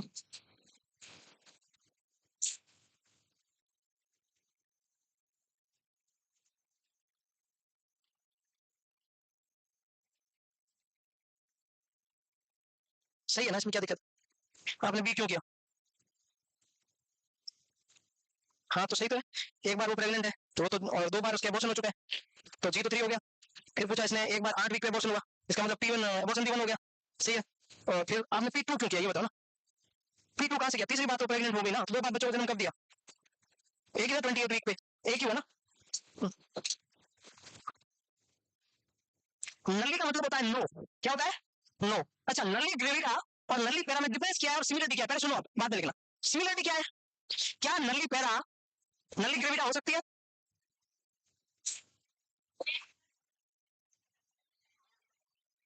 नली पैरा नली ग्रेविडा हो सकती है? क्या नली ग्रेविडा नली पैरा होगा? कैसे होगी? जो प्रेग्नेंट ही नहीं हुई तो पैरा की बात ही क्या करनी? कहने का मतलब क्या है, नली पैरा नली ग्रेविडा हो सकती है, मतलब ऐसी फीमेल जो कुछ 10 बार प्रेग्नेंट हो गई हो लेकिन एक बार भी सेफ बच्चे को जन्म नहीं दे पाई, उसको हम क्या बोलते हैं? नली पैरा, लेकिन प्रेग्नेंट तो हुई होगी। और नली ग्रेविडा का मतलब होता है ऐसी फीमेल जो कभी प्रेग्नेंट ही नहीं हुई, तो पैरा तो कहां से होगी? तो नली ग्रेविडा का मतलब कभी प्रेगनेंसी ही नहीं होना, नली ग्रेविडा कहलाता है। नली पैरा का मतलब होता है वायबिलिटी पीरियड को क्रॉस नहीं किया है, बस। हो सकता है प्रेग्नेंट हुई होगी, तो नली पैरा नली ग्रेविडा हो सकती है, बट नली ग्रेविडा नली पैरा नहीं हो सकती। बेसिक कॉन्सेप्ट है, पहले ग्रेविडा होता है फिर पैरा होता है। प्रेग्नेंट होते ही वो ग्रेविडा में काउंट हो जाती है, लेकिन जब वो 28 वीक को क्रॉस कर जाए, वायबिलिटी पीरियड को क्रॉस कर जाए, तो वो पैरा कहलाती है। समझ में आया क्या कॉन्सेप्ट? ये बेसिक हमने बात समझ में आया। पैरा का मतलब होता है ऐसी प्रेगनेंसी जिसमें अगर डिलीवर हो तो बच्चा सर्वाइव कर सके, उसको बोलते हैं पैरा। और प्रेग्नेंट होते ही यूपीटी पॉजिटिव आते हैं, वो ग्रेविडा है, चाहे स्टेटमेंट इसका एबॉर्शन क्यों हो गया, ग्रेविडा में काउंट हो गई वो लाइफ में, एक बार जीवन हो गया उसका।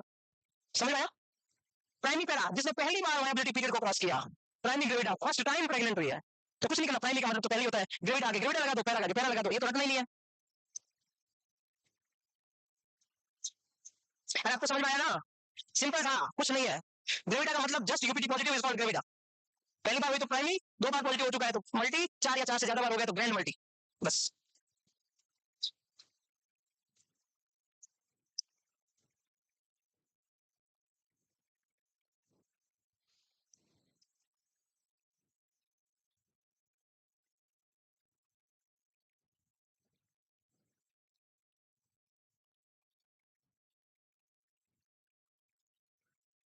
सही है।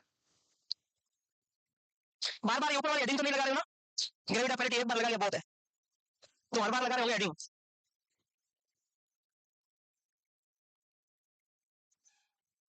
अभी भी कुछ लोग इसको लाइन टू लाइन रखने की कोशिश कर रहे हैं, नहीं रखना है।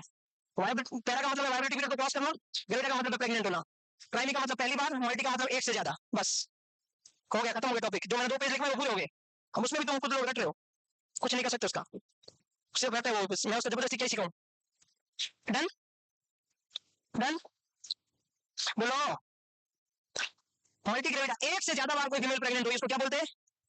एक से ज्यादा बार वाइब्रेटिव पीरियड को क्रॉस कर लिया, मल्टी पैरा। वो जो वुमेन लेबर में होती है उसको बोलते हैं पार्ट्यूरेंट। जो बच्चे को जन्म दे चुकी है, समझ लो कौन से फेज में आ गई? परफ्यूरियम में। तो परफ्यूरियम उस प्रोसेस का नाम है, उस फीमेल का नाम है पुरपुरा। ठीक है। वाह।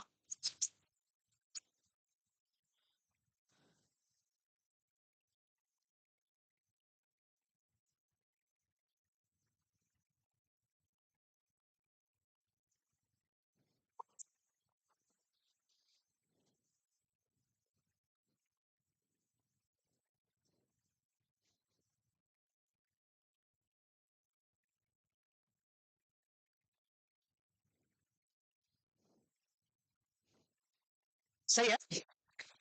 समझ में भी आया क्या? नहीं आया ना? कोई बात नहीं, नहीं आया तो आएगा समझ।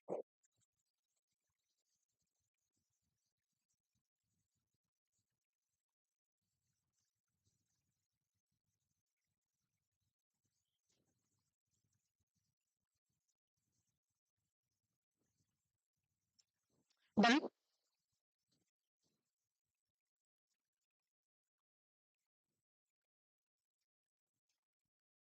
हेलो। हो गया ना?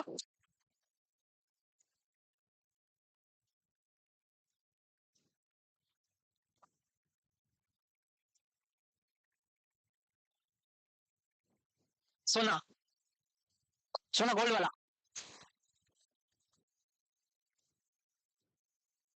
चलो नेक्स्ट वन, हम आगे बढ़ते हैं। क्या लिखा है? वक्त आपका है, चाहो तो सोना बना लो, चाहो तो सोने में गुजार दो। माय गॉड, सोना कितना सोना है? चार पैकेट है पूरे, 50 ग्राम का एक पैकेट है, देख लो। नेक्स्ट। गटपाल, गटपाल समझते हो? एक मिनट सुनना इधर please. G T P A L, इसी को बोलते हैं P A B C D. P A B C D, इसी का P A B C D होता है। जी का मतलब होता है, तो पी का मतलब क्या होगा? टी का मतलब होता है, पी का मतलब, अगर क्वेश्चन में ये लिखा हुआ नहीं हो कि पी का मतलब पैरा है, तब तक पी को प्रीकम मानना है। नहीं लिखा हो तो पी को क्या मानना है? पैरा नहीं होता, प्रीकम होता है इसके अकॉर्डिंग।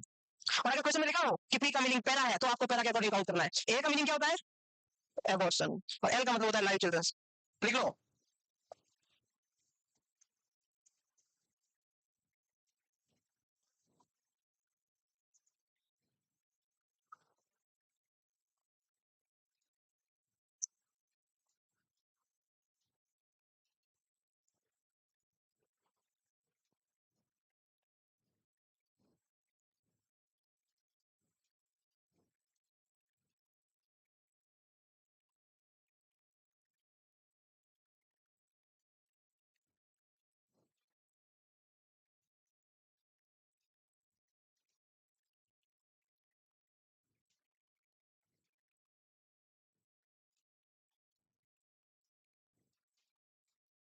हो गया? लिख लिया आपने? इसको लिखने में भी जो टाइम लगा रहे ना, उसकी गलती मेरी है। ये मैंने लिखा। टर्म की डेफिनेशन तो पता ही है, 37 से 42 वीक को टर्म बोलते हैं, 37 से पहले को प्रीटर्म बोलते हैं। मिसकैरेज का मतलब अबॉर्शन होता है। लाइफ चिल्ड्रन ये हो गया, ठीक है। ग्रैंड मल्टीप्लाई का मतलब होता है जो चार या चार से ज्यादा बार वाइबिलिटी को क्रॉस करे। एल्डरली प्रेमिग्रेविटा का मतलब ऐसी फीमेल जो 35 ईयर की एज के बाद में फर्स्ट टाइम प्रेग्नेंट होती है, उसको बोलते हैं एल्डरली प्रेमिग्रेविटा। ये दो डेफिनेशन लिख लो, नीचे वाली दो लाइन लिख लो बस, ओनली नीचे वाली दो लाइन है।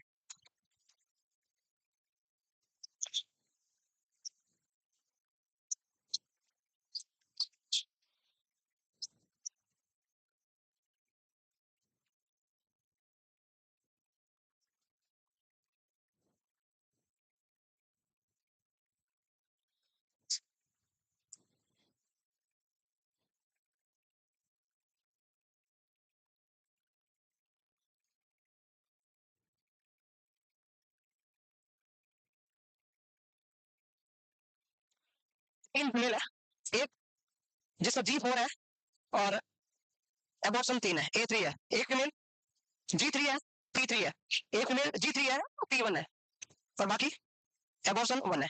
अब ये बताओ कौन सी फीमेल में पीपीएच ज्यादा होने के चांसेस है? पीपीएच का मतलब क्या होता है? Postpartum haemorrhage. पहले ये बताओ G4A3 का मतलब क्या है? 4 बार प्रेग्नेंट हुई इंक्लूडिंग दिस प्रेगनेंसी, 3 बार एबॉर्शन हो चुका है, चौथी बार चल रहा है, चौथी बार प्रेग्नेंट है, पहले 3 बार प्रेग्नेंट हुई, 3 बार एबॉर्शन हो गया। समझ में आई बात? ये समझ में आ गई पूरी। दूसरे का मतलब है 3 बार प्रेग्नेंट हुई थी, 3 बार वाइब्रेटरी पीरियड को क्रॉस किया है, 3 बार बच्चों को जन्म दिया है। इसमें 3 बार प्रेग्नेंट हुई, उनमें से एक बार वाइब्रेटरी पीरियड को मतलब प्रीटर्म हो सकता है इसमें, अगर पैरा प्रीटर्म आने तो, और एक बार एबॉर्शन हो गया। अब ये बताओ कि कौन सी फीमेल में पीपीएच ज्यादा होने के चांसेस है? जितनी बार फीमेल मैच्योर बच्चे को जन्म देगी या वाइबल बच्चे को जन्म देगी, उतना ही यूट्रस धीरे धीरे वीक हो जाता है। जितना ज्यादा पैरा होगा उतनी ज्यादा पीपीएच होने के चांसेस है। जितना ज्यादा पैरा होगा उतना ही ज्यादा पीपीएच होने के चांसेस है। क्या बोल रहा हूँ, समझ में आ रहा? More para more chance of PPH, क्योंकि यूट्रस की टॉनिसिटी क्या हो जाती है, कम हो जाती है। और पीपीएच का मोस्ट कॉमन कॉज क्या होता है? Atonic uterus. क्या होता है? 80% पीपीएच का कॉज है एटोनिक यूट्रस। यूट्रस की टोन कम हो जाती है, तो जितना यूट्रस कॉन्ट्रैक्शन को ज्यादा एक्सपोज होगा उतना ही उसकी टोन कम हो जाती है, तो फिर जितना ज्यादा बच्चों को जन्म देगा उसके पीपीएच होने के चांसेस उतने ही ज्यादा होते हैं। समझ में आया क्या? ठीक,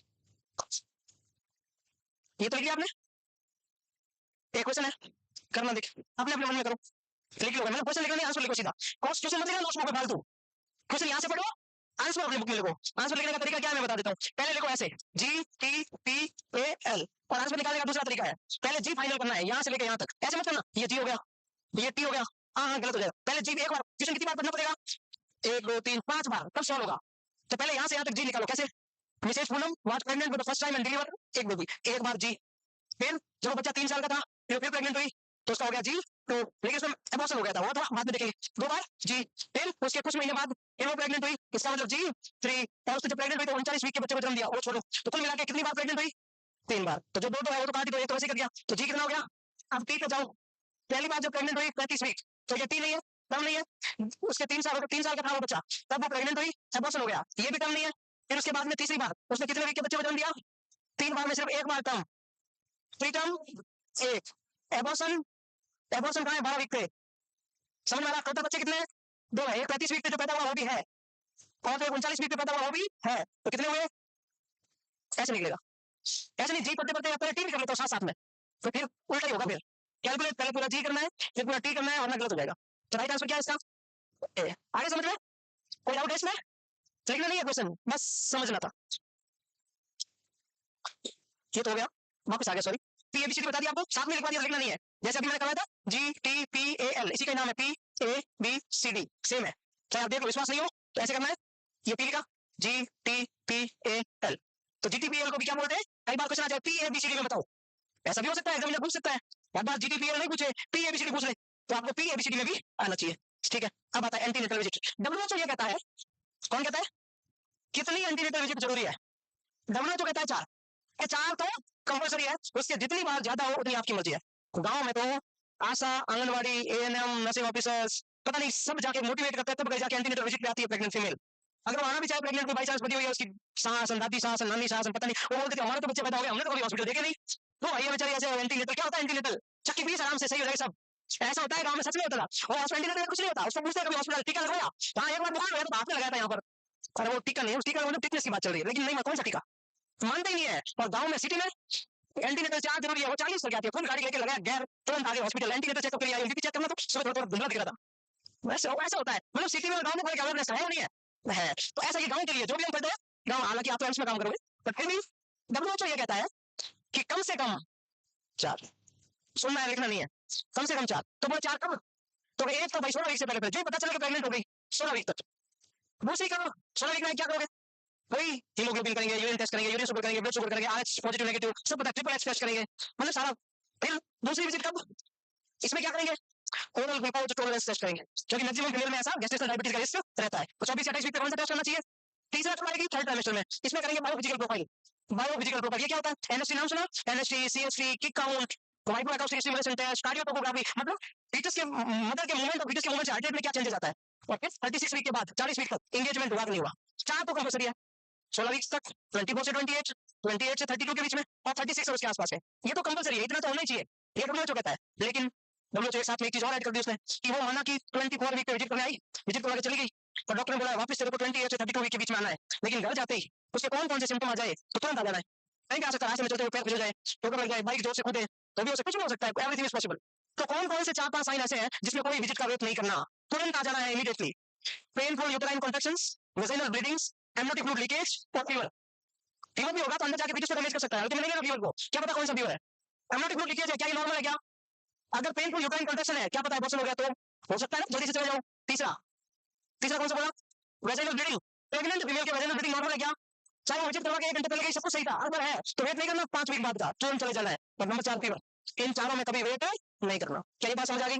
इतना। और अगर पूछ ले एथलीट डब्ल्यूएचओ ने बोल दिया 4, रूटीनली कितनी करनी चाहिए, तो ऐसा बोलते हैं पहले 28 वीक तक हर 4 वीक से एक, पहले 28 वीक तक हर 4 वीक से एक, मतलब पहले 7 महीने की जब तक प्रेग्नेंट होती है 7 विजिट, फिर 28 से लेकर 36 तक हर 2 वीक में एक, और 36 से 40 तक हर वीक में एक। सिंपल, याद हुआ क्या? 28 वीक तक मंथली, 28 से 36 तक फोर्टनाइटली, फोर्टनाइट का मतलब हर 15 दिन से, और फिर 36 के बाद में हर weekly, 4 2 1 4 2 1, 28 week 36 week more than 36 week. आगे ये भी समझ में आ गया कितनी विजिट?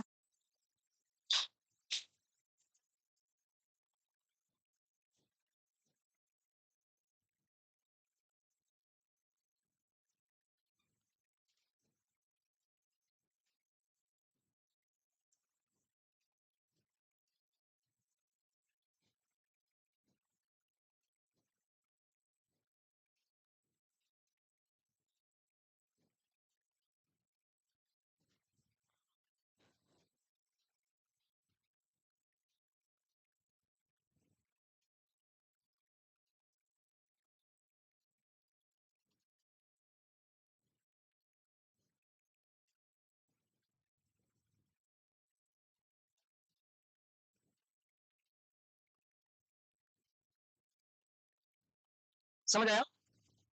28 वीक तक 4 वीक इंटरवल से, 36 तक 2 वीक इंटरवल से, more than 36 week for weekly interval से।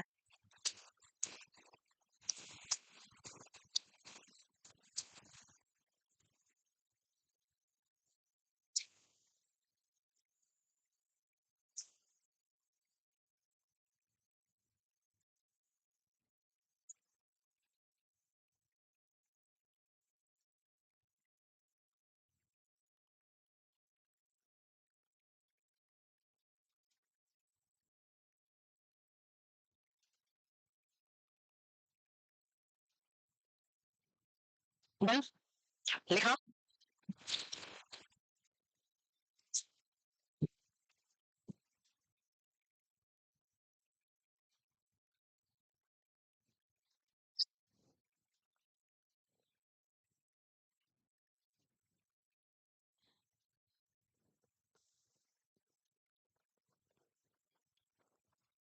हो गया?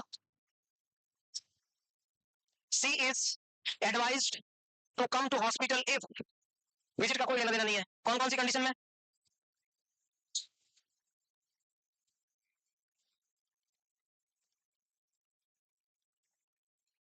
Painful uterine contractions,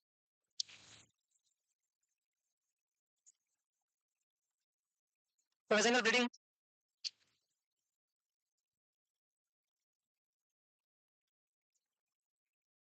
amniotic fluid leakage,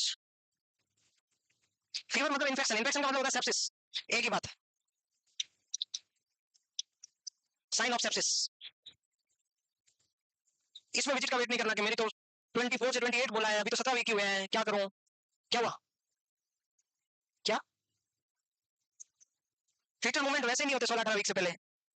हाँ, बाद में अगर नहीं हुआ है वो 3rd ट्राइमेस्टर में, तो डॉक्टर को इन्फॉर्म करना चाहिए। उसका फीटल किक काउंट अलग से पढ़ते हैं हम लोग, अगर बिल्कुल भी काउंट नहीं आ रहे हैं तो फिर करना चाहिए, वो अलग क्वेश्चन है उसका, किक काउंट कितने से कम आ रहे हैं तो डॉक्टर को इन्फॉर्म करना है। आप कुछ कह रहे थे सर, ऐसे कर रहे थे ऐसे, समझ गया? बस ठीक, ऐसे जल्दी से समझ जाया करो।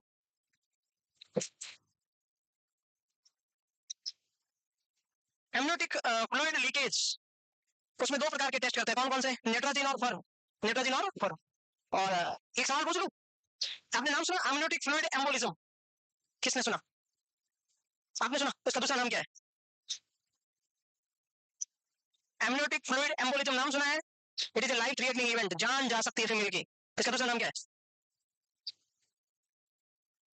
इसका कॉम्प्लिकेशन क्या है? डीआईसी। क्या कॉम्प्लिकेशन इसका? DIC, disseminated intravascular coagulation. इसमें जान जा सकती है। इसका दूसरा नाम है anaphylactoid syndrome. Anaphylactoid syndrome of pregnancy, ASP बोलते हैं इसको। एनाफाइलेक्सिस रिएक्शन जैसे साइन आते हैं, इसलिए बोलते हैं anaphylactoid syndrome of the pregnancy is also known as amniotic fluid embolism.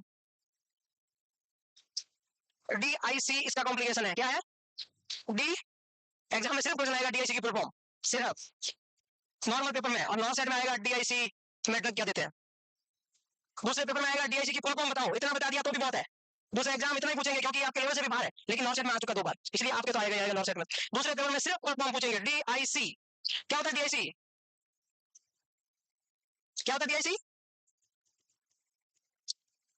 डिसएमिनेटेड intravascular coagulation. अच्छा, इसका मीनिंग बताना देखे। ये तो इसका वर्ड का फुल फॉर्म होगा, मीनिंग क्या इसका? अच्छा, इसमें ब्लीडिंग ज्यादा होती है कम? तो अभी किसी ने बोला कि इसकी ड्रग ऑफ चॉइस हेपेरिन है। हेपेरिन तो ब्लीडिंग ज्यादा करवाएगा भाई। हेपेरिन एंटीकोगुलेंट नहीं है। हेपेरिन की डेफिनेशन क्या है? इट इज एंटीकोगुलेंट, जो क्लॉट को बनाने से रोकता है। तो ये ब्लीडिंग ज्यादा नहीं करवाएगा हेपेरिन। तो ड्रग ऑफ चॉइस कैसे हुआ बताओ? डीआईसी की ड्रग ऑफ चॉइस हेपेरिन है। फिर भी पर डीआईसी का साइन सिम्टम है एनीमिया, हेमरेज है, हेमेटोमा है, शॉक है, रीनल फेलियर है, मरीज को ब्लीडिंग होगा भयंकर, लेकिन फिर भी हेपेरिन इसकी ड्रग ऑफ चॉइस है। इसका रीजन ये है, सुनो। पेशेंट को या तो कोई हो गया बैंकर सेप्सिस, या पेशेंट को हो गया सीवियर प्री एक्लेम्सिया, या पेशेंट को हो गया एब्रोप्सिया प्लेसेंटा, या हो गया पोस्टमार्टम हेमरेज, या हो गया अभी वाला एमनियोटिक फ्लूइड एम्बोलिज्म, या ऑन्कोलॉजी। बड़ी ऑन्कोलॉजी, ऑन्कोलॉजिकल इमरजेंसी में डीआईसी आता है, किसी को याद हो तो? क्या हो गई? कोई ऑन्कोलॉजिकल इमरजेंसी हो गई, 7 इमरजेंसी होती है टोटल ऑन्कोलॉजी की, उनमें से एक होता है डीआईसी। इसमें क्या होता है? या किसी को सीवियर सेप्सिस हो गया, लिख दिया ऊपर। तो जब बॉडी में बैंकर सेप्सिस होता है, इन सारी कंडीशन की वजह से मोड्स हो जाता है। क्या हो जाता है? What is modes? Multiple organ dysfunction syndrome. PPH हुआ तो भी हर ऑर्गन को ब्लड नहीं पहुंचेगा, सारे ऑर्गन फेल हो जाते हैं, इसलिए पेशेंट की डेथ हो जाती है। सेप्सिस हुआ तो भी शॉक में चला जाता, सेप्टिक शॉक में चला जाता पेशेंट, तो भी मोड्स हो गया। अब इसमें डेंगू से भी मोड्स होता है। डेंगू 3 टाइप का होता है, एक डेंगू फीवर, एक डेंगू हेमरेजिक फीवर, एक dengue shock syndrome. Dengue shock syndrome से भी मोड्स होता है। शॉक सिंड्रोम में मल्टीपल ऑर्गन फेल हो जाता है, इंसेफेलाइटिस हो जाता है किसी को कोई डीमाइलिनेशन हो जाता है, किसी को फ्लूइड इफ्यूजन हो जाता है। डेंगू शॉक सिंड्रोम में भी होता है। एब्रोप्सिया प्लेसेंटा हुआ, बैंकर ब्लीडिंग हुआ, आधा ब्लड अंदर गया, आधा बाहर है, उसकी वजह से पेशेंट हाइपोवोलेमिक शॉक में गया, उसकी वजह से पेशेंट बिगड़ गया।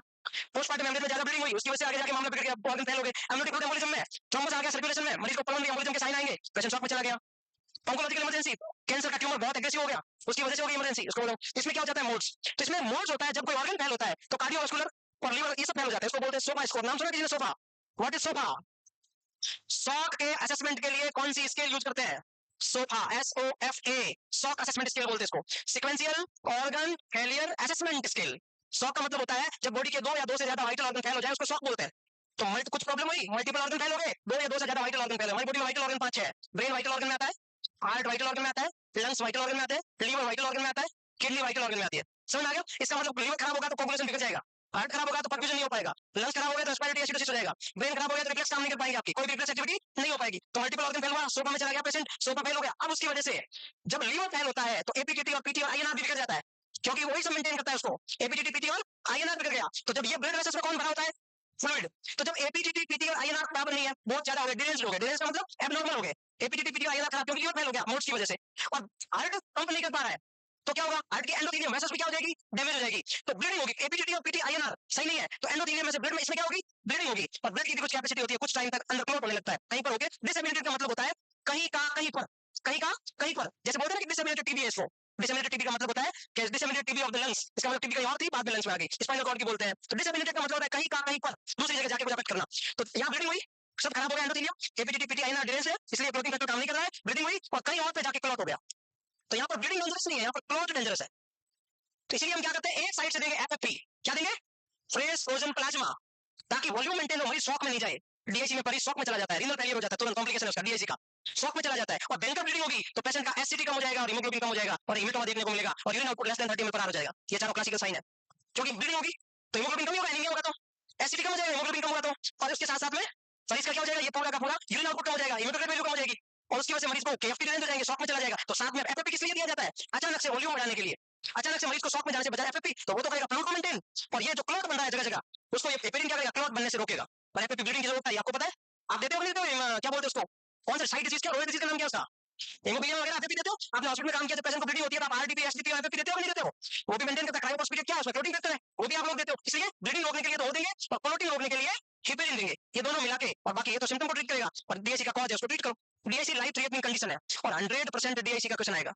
जब मैं सीवियर प्रीएक्लेम्सिया वगैरह पढ़ाऊंगा तो उसमें डीआईसी अच्छे से बताऊंगा, ये तो मैंने ऐसे ही बोला है अभी, ताकि तुम्हारा दिमाग उस समय कंसंट्रेट रहे कि डीआईसी नॉर्सेट का मेन टॉपिक है।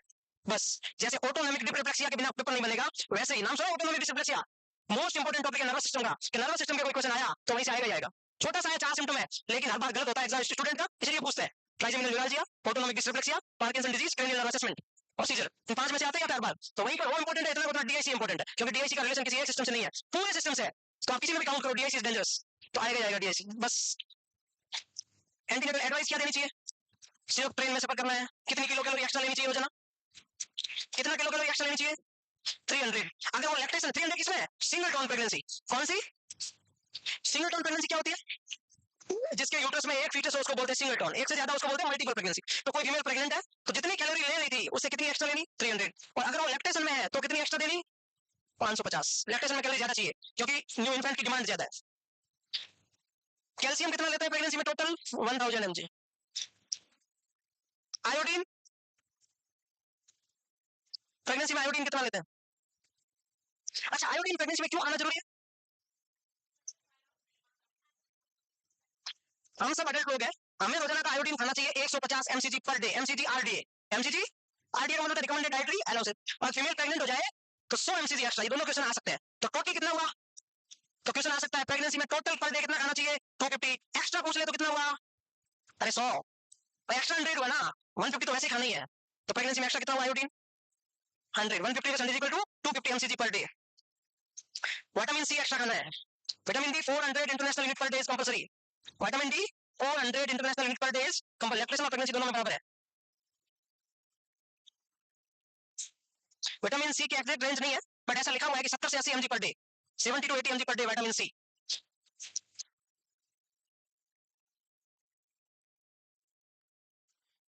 हम लोग को प्रोटीन खाना चाहिए 1 ग्राम पर केजी, 1 ग्राम पर केजी। जब फीमेल प्रेग्नेंट होती है प्रोटीन तो 1 ग्राम पर केजी तो है ही, प्लस 10 ग्राम।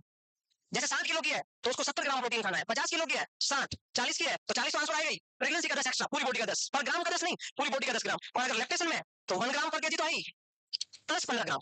लैक्टेशन में 5 ज्यादा खाते हैं, क्योंकि जो प्रोलैक्टिन हार्मोन होता है वो प्रोटीन तोड़ता है, उसका प्रोटियोलाइसिस एक्शन होता है, तो इसलिए प्रोटीन बॉडी से लॉस ज्यादा होता है पोस्टमार्टम में। आपने नोटिस किया होगा प्रेगनेंसी में जो वेट जितना भी बढ़ता है पोस्टमार्टम में धीरे धीरे वापस कम हो जाता है सब, फीमेल वापस एकदम स्लिम हो जाती है। इसका रीजन ये है कि प्रोलैक्टिन जितना ज्यादा होता है वो वापस बॉडी फिटनेस फिगर मेंटेनेंस के लिए जरूरी है। इसलिए बोलते हैं कि ब्रेस्ट फीडिंग का एक बेनिफिट ये भी है कि जितना ज्यादा ब्रेस्ट फीडिंग करोगे जितना ज्यादा प्रोलैक्टिन होगा, और जितना ज्यादा प्रोलैक्टिन होगा उतनी बॉडी वापस सही, आपको उसका मतलब वेट लॉस हो जाएगा। सही है, तो ज्यादा ब्रेस्ट फीडिंग करना चाहिए, बेबी को फायदा नहीं है, मदर को भी फायदा है। ये क्वेश्चन आ सकता है, लैक्टेशन में कितना, प्रेगनेंसी में कितना प्रोटीन। समझ आया क्या? हाँ या ना? कौन सा विटामिन नहीं देते एक्स्ट्रा? ए प्रेगनेंसी में एक्स्ट्रा नहीं देते। ए का नाम क्या है? विटामिन ए का नाम क्या है? एक होता है रेटिनॉल, एक होता है कैरोटीन। क्या फर्क है दोनों में? कैरोटीन भी तो विटामिन ए है, डिफरेंस क्या है? Retinol is natural vitamin A, जो किससे मिलता है? एनिमल से मिलता है, उसको रेटिनॉल बोलते हैं। जो प्लांट से मिलता है उसको कैरोटीन बोलते हैं। जो विटामिन ए का प्रीकर्सर है, immature vitamin A is carotene. Yellow colour के फ्रूट्स में मिलता है वो होता है कैरोटीन। क्या होता है? कैरोटीन, जो कि प्योर विटामिन ए नहीं है। और जो कॉर्ड लिवर ऑयल, कौन सा लिवर ऑयल एनिमल से मिलता है, वो विटामिन ए का रिच सोर्स होता है। वेरी गुड, समझ आ गया ये? अच्छा, आयोडीन क्या करता है बताना मेरे को। प्रेगनेंसी में आयोडीन बहुत जरूरी है। क्यों? आयोडीन युक्त नमक खाइए, बच्चे का ब्रेन ग्रोथ आईक्यू बढ़ाइए, ऐसा बोलते हैं ना। क्या आयोडीन से आईक्यू बढ़ता है? बच्चे का आईक्यू नॉर्मल तो हो ही सकता है, बिना आयोडीन के बच्चा मेंटल रिटार्डेड होगा। What do you mean by mental retardations? Intellectual disability, IQ is less than 70। Normal कितना होना चाहिए? 90 से 109। 90 से 100 लगभग लोगों का आईक्यू अपनी एज के अकॉर्डिंग होता है। जितने साल का होता है बर्थ से उतना ही उसका दिमाग होना चाहिए, थोड़ा बहुत चलेगा। 25 साल का है और 23 साल के लखन है तब तो चलता है 25 का लखन 15 का है तो गड़बड़ है मामला। और 25 का है और लखन 30 का है, फिर तो मान है वो, फिर तो मामला अलग है। तो बात वही है, आयोडीन क्या करता है? मेंटल ग्रोथ करवाता है। कैसे, कोई बता सकता है? आयोडीन मेंटल ग्रोथ करवाता है, यस और नो? आयोडीन मेंटल ग्रोथ करवाता है, कैसे? और मेंटल ग्रोथ कोई तो बोलते हैं आईक्यू नॉर्मल। आयोडीन कैसे करवाता है मेंटल? क्या आयोडीन अंदर जाके दिमाग में नर्व बनाता है क्या? कैसे? बोल तो दिया, टाटा नमक खाइए उसमें आयोडीन होता है, नहीं खाओगे तो गला सूज जाएगा, ऐसे ऐसे बोलते हो। कैसे? सुनो, हमारी जो थायराइड ग्लैंड होती है वो थायरोग्लोबुलिन की बनी होती है, ठीक है, टायरोसिन की। Thyroglobulin is type of tyrosine. और बाहर से हमने खाया आयोडीन, क्या खाया, और अंदर होता है टायरोसिन। क्या होता है, दोनों मिलकर बनाते हैं। अगर एक आयोडीन का मॉलिक्यूल लोगे तो बनेगा मोनो आयोडो टायरोसिन। सुनना भाई, अलग अलग आएगा, धीरे धीरे बॉडी अपने आप बनेगी मोनो आयोडो। ऐसे कभी बनते बनते आयोडीन के दो मॉलिक्यूल लेंगी बॉडी अपने आप, तो बनेगा डाई आयोडो टायरोसिन। यस और नो? और ये दोनों मिलकर क्या बना दिया, ट्राई आयोडो टायरोसिन। इसी को बोलते हैं T3 हार्मोन। क्या बोलते हैं, इसका मतलब T3 और T4 के बनाने के लिए आयोडीन का होना जरूरी है। जब तक हमारी बॉडी में आयोडीन नहीं होगा T3 T4 नहीं बनेगा। और ऐसे करके चार आ गए तो उसको बोलते थे टेट्रा आयोडो टायरोसिन, उसको बोलते हैं थायरोक्सिन। T4 को क्या बोलते हैं, थायरोक्सिन हार्मोन। तो T3 T4 hormone mental growth भी करवाता है और फिजिकल ग्रोथ भी करवाता है। फिटनेस की हाइट वेट भी बढ़ाता है और साथ में ब्रेन की ग्रोथ भी करवाता है। तो जब आयोडीन खाओगे तो T3 बनेगा, आयोडीन खाओगे T4 बनेगा। नहीं खाओगे उतना नहीं बनेगा जितना बनना चाहिए। तो जब नहीं बनेगा तो ये करवाते हैं ब्रेन की ग्रोथ। मेंटल ग्रोथ मतलब ब्रेन ग्रोथ। क्या ये बात समझ में आई, इतनी समझ में आ गई, ठीक है।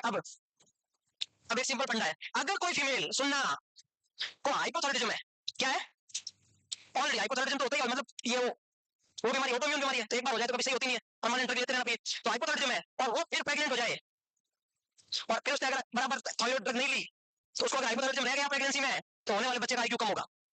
क्यों, क्योंकि इसको हाइपोथायराइडिज्म है और अगर वो प्रेग्नेंट हो गई, उसने थायरोक्सिन ड्रग नहीं ली प्रॉपर टाइम से, तो बच्चे को T3 T4 की क्या हो जाएगी, कमी हो जाएगी। तो फीटस को किसकी कमी हो जाएगी, T3 और T4 की क्या हो गई, उसको भी हाइपोथायराइडिज्म हो जाएगा। फीटस को क्या हो जाएगा, जो मदर को है वही तो फीटस को होगा। और फीटस चूंकि वो किसकी वजह से है, मदर की वजह से है, तो उसके आगे नाम क्या लगा दूं, कंजेनाइटल। ऐसी बीमारी जो मां की वजह से बेटे को होती है, कंजेनाइटल होती है, ड्यूरिंग फीटस लाइफ होती है, उसको कंजेनाइटल बोलते हैं। तो इसका नाम क्या पड़ गया, कंजेनाइटल हाइपोथायराइडिज्म। और कंजेनाइटल हाइपोथायराइडिज्म से बच्चे का मेंटल ग्रोथ नहीं होता है, उस बच्चे को बीमारी का नाम होता है क्रेटिनिज्म। क्या नाम है, सीधा क्वेश्चन आ सकता है, आयोडीन नहीं खाने से बच्चे को क्या हो सकता है, क्रेटिनिज्म। और क्रेटिनिज्म किसका दूसरा नाम है, कंजेनाइटल हाइपोथायराइडिज्म का दूसरा नाम है। कॉन्सेप्ट समझ में आया क्या। तो हाइपोथायराइडिज्म किसी फीमेल को है तो उसको थायरोक्सिन टैबलेट लेनी है, मींस लेनी है, सुबह उठते ही भूखे पेट ब्रेकफास्ट से पहले लेनी है, मींस लेनी है। समझ आया ये मैकेनिज्म।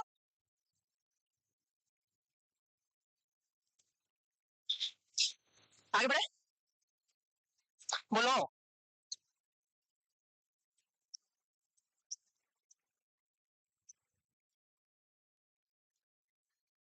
और हमारे में हाइपोथायराइडिज्म हो जाए उसको क्या बोलते हैं, बस बच्चों में हो जाए तो क्रेटिनिज्म, हमारे में हो जाए तो मिक्स एडिमा। मिक्स एडिमा, हमारी बॉडी सूज जाती है, पूरा पपी फेस हो जाता है, तो मिक्स एडिमा। क्या बोलते हैं उसको, अडल्ट हाइपोथायराइडिज्म को मिक्स एडिमा बोलते हैं, इन्फेंट हाइपोथायराइडिज्म को क्रेटिनिज्म बोलते हैं, क्योंकि उसमें आईक्यू कम हो जाता है। हमारा आईक्यू क्या कम होगा, कॉग्निटिव, क्या बोलते हैं उसका नाम क्या है, जीन पिकेट। वो क्या क्या है कि 11 साल में पूरा ब्रेन डेवलप हो गया, तो 11 साल के बाद में कोई भी इंसिडेंट होता है ब्रेन कम नहीं हो सकता। पहले पहले कुछ हुआ तो ब्रेन की ग्रोथ कम हो सकती है, 11 के बाद कुछ नहीं हो सकता। इसीलिए अपने दादाजी बोलते हैं, याद है ना, कि अक्ल 12 से नहीं आई तो 32 से नहीं आई। इसका मतलब क्या है, उन्होंने जीन पिकेट की थ्योरी पढ़ी है कि 12 साल में अगर ब्रेन डेवलप नहीं हुआ तो जितना होना था वो 12 साल तक हो जाता है, फिर 32 से नहीं होगा। इसलिए उन्होंने जीन पैकेट को पढ़ के कहा है, ऐसे नहीं कहा कि अक्ल 12 से नहीं आई तो 32 से नहीं आएगी। कपड़े थोड़े लूज पहनने चाहिए, ठीक है, हाई हील कॉन्स्ट्रक्टिव ब्लेड या बेल्ट नहीं पहनना चाहिए, ठीक, ट्रेवल अवॉइड करो तो ठीक है। एयरक्राफ्ट को अवॉइड करना है, 36 वीक के बाद तो किसी हालत में फ्लाइट में सफर नहीं करना, बस। प्लेन सेफ है और एक्सरसाइज में स्विमिंग सेफ है। एकमात्र एक्सरसाइज सेफ है प्रेगनेंसी में, एक तो सेफ है ओनली वॉकिंग और एक है स्विमिंग। इसके अलावा प्रेगनेंसी में कोई एक्सरसाइज सेफ नहीं है। स्विमिंग में कोई रिस्क नहीं है और वॉकिंग में कोई रिस्क नहीं है, बाकी कोई सेफ नहीं, आउटडोर एक्टिविटी कोई भी सेफ नहीं है स्विमिंग के अलावा। हीमोफीलिया प्रेगनेंसी दोनों में स्विमिंग सेफ है।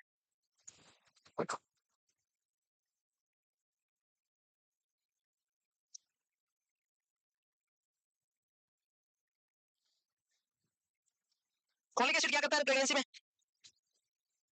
अच्छा एक सवाल पूछूं, एक फीमेल है जो 16 वीक की प्रेग्नेंट है, डॉक्टर ने उसको फॉलिक एसिड सप्लीमेंट दिया, क्या पर्पज है इसका। Option A neural tube defect से प्रिवेंट करने के लिए, ऑप्शन बी एनीमिया से प्रिवेंट करने के लिए, ऑप्शन सी दोनों, ऑप्शन डी इनमें से कोई नहीं, ऑप्शन सी ए और बी बोथ। फीमेल 16 वीक की प्रेग्नेंट है, स्पाइनल कॉर्ड 6 वीक की प्रेग्नेंट थी तब बन चुका है फिटस का, और वो अभी कितने वीक की प्रेग्नेंट है 16। तो न्यूरल ट्यूब डिफेक्ट अब क्या होना तो हो गया कब का, 8 वीक से पहले पहले स्पाइनल कॉर्ड बन जाता है। इसीलिए बोलते हैं प्रेगनेंसी प्लान करने से पहले खाना है तो खा लो फॉलिक एसिड, बाद में खाओगे तो एनीमिया से बच सकते हो, न्यूरल ट्यूब से कुछ नहीं हो, बन गया वो, इतना टाइम लगता था बनने में, तो सिर्फ एनीमिया आंसर आएगा। और प्रेगनेंसी प्लान करने से पहले अगर फॉलिक एसिड खाना बोला जाता है to prevent NTD, to prevent neural tube defect spina bifida.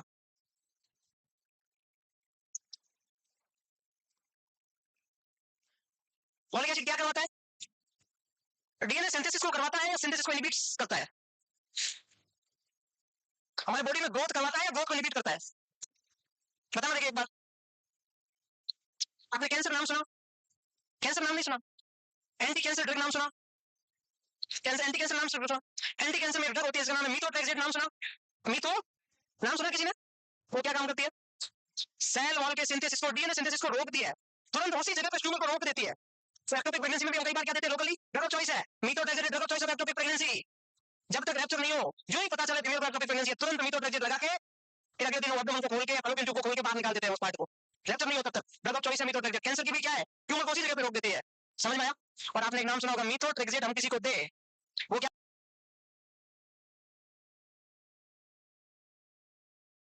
Synthesis को रोकती है, इनहिबिट करती है। समझ में आया? और आपने एक नाम सुना होगा मीथोट्रेक्सेट, हम किसी को दे, वो क्या करती है? सेल वॉल या डीएनए सिंथेसिस को रोकती है, इनहिबिट करती है, इसलिए एंटी कैंसर है। और इसकी टॉक्सिसिटी हो जाए तो इसके एंटीडोट क्या है? उसको बोलते हैं फॉलिनिक एसिड, फॉलिक एसिड की एक्टिव फॉर्म। तो मीथोट्रेक्सेट और फॉलिक एसिड दोनों एक दूसरे का अपोजिट है, मैं ये कहना चाह रहा था।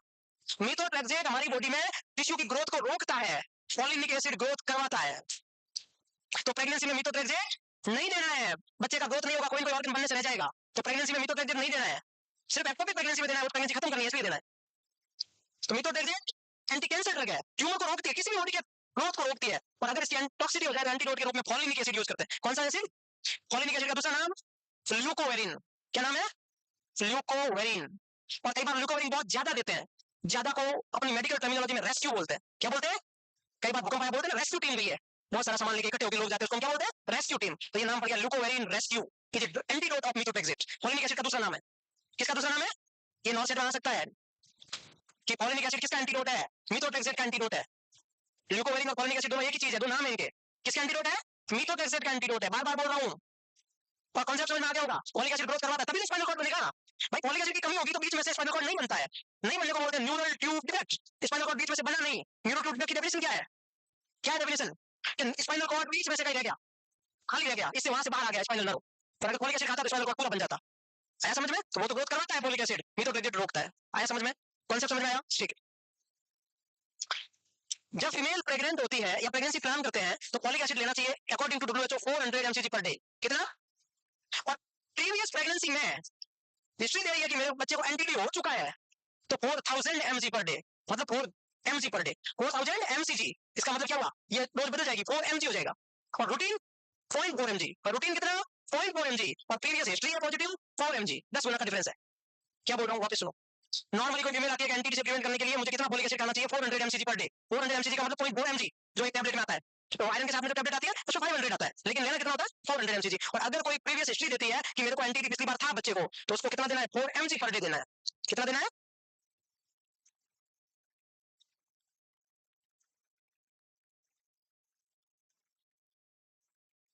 तो रूटीन पूछ ले तो 400 mcg। प्रेगनेंसी प्लान करने से पहले 1 से 3 महीना पहले ऐसा रेंज आती है, 1 to 3 month before conception.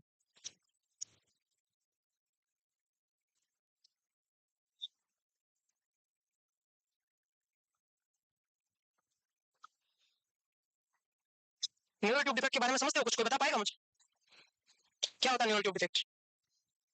Neural tube किसको बोलते हैं? न्यूरल ट्यूब ऐसी कोई भी ट्यूब जिसमें नर्व होती है, वो कौन सी ट्यूब होती है? स्पाइनल कॉर्ड का दूसरा नाम है न्यूरल ट्यूब। स्पाइनल कॉर्ड का दूसरा नाम होता है न्यूरल ट्यूब। तो न्यूरल ट्यूब डिफेक्ट मतलब स्पाइनल कॉर्ड डिफेक्ट।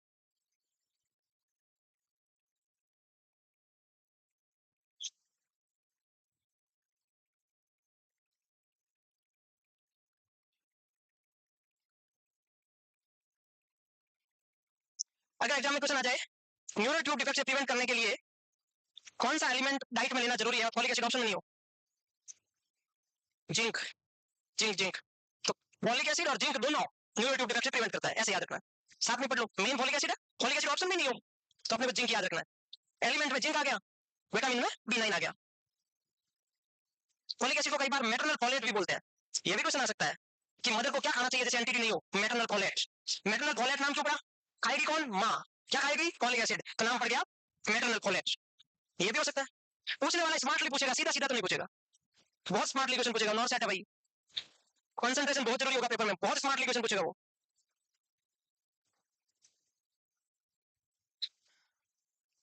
थोड़ा 1 मिनट एंटीडी के बारे में समझ लेते हैं अपन। जब जो फीमेल प्रेग्नेंट हुई, एम्ब्रियो बना, पहले 8 वीक तक को क्या बोलते हैं?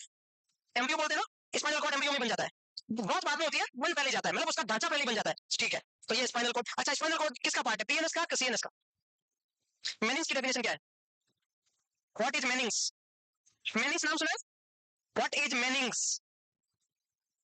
मेनिंग्स की डेफिनेशन बताओ देखिए, सिंपल तो है। हाँ मैम, नहीं पता मेनिंग्स की, आपको नहीं पता? किसको पता है? आपको पता है? कौन बता रहा है मेनिंग्स क्या है? जोर से बोलो। Layers of brain spinal covering of spinal cord, बोल दूं? Brain spinal cord. अच्छा मैं क्वेश्चन डाल देता हूं, मेनिंग्स इज, ठीक है मेरा क्वेश्चन है meninges is option A, layer को कवरिंग बोल देते हैं, ठीक है, covering of brain, option B covering of spinal cord, option C covering of brain and spinal cord. रुक जाओ, अभी से हो सकता है मैं और भी कुछ लिख दूं, ऑप्शन डी, रुक जाओ पहले, ऑप्शन ई,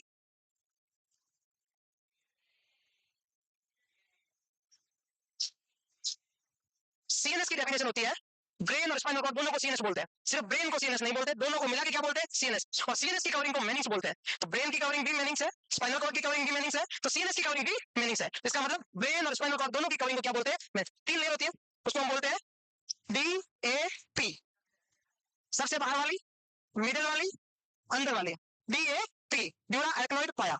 और मेडिकल टर्मिनोलॉजी में जो ऊपर होता है उसको बोलते हैं एपी, नीचे होता है उसको बोलते हैं सब। तो इससे ऊपर वाली जगह को बोलते हैं एपीड्यूरल स्पेस, क्या बोलते हैं? और यहाँ पर जो हेमेटोमा हो जाए वो दुनिया का सबसे, मतलब ब्रेन का सबसे डेंजरस हेमेटोमा है। कौन सा हेमेटोमा सबसे डेंजरस हेमेटोमा में आता है? Epidural haematoma. कौन सा? क्योंकि यहाँ पर मेनिंजियल आर्टरी वगैरह होती है, आर्टरी रप्चर होती है। आप बोलोगे सबसे ऊपर डेंजरस कैसे हुआ? सबसे डेंजरस यही है। इससे नीचे होता है उसको बोलते हैं सबड्यूरल, क्या बोलते हैं? अच्छा इन तीनों में से क्या बोलते हैं? सीएसएफ क्या होता है?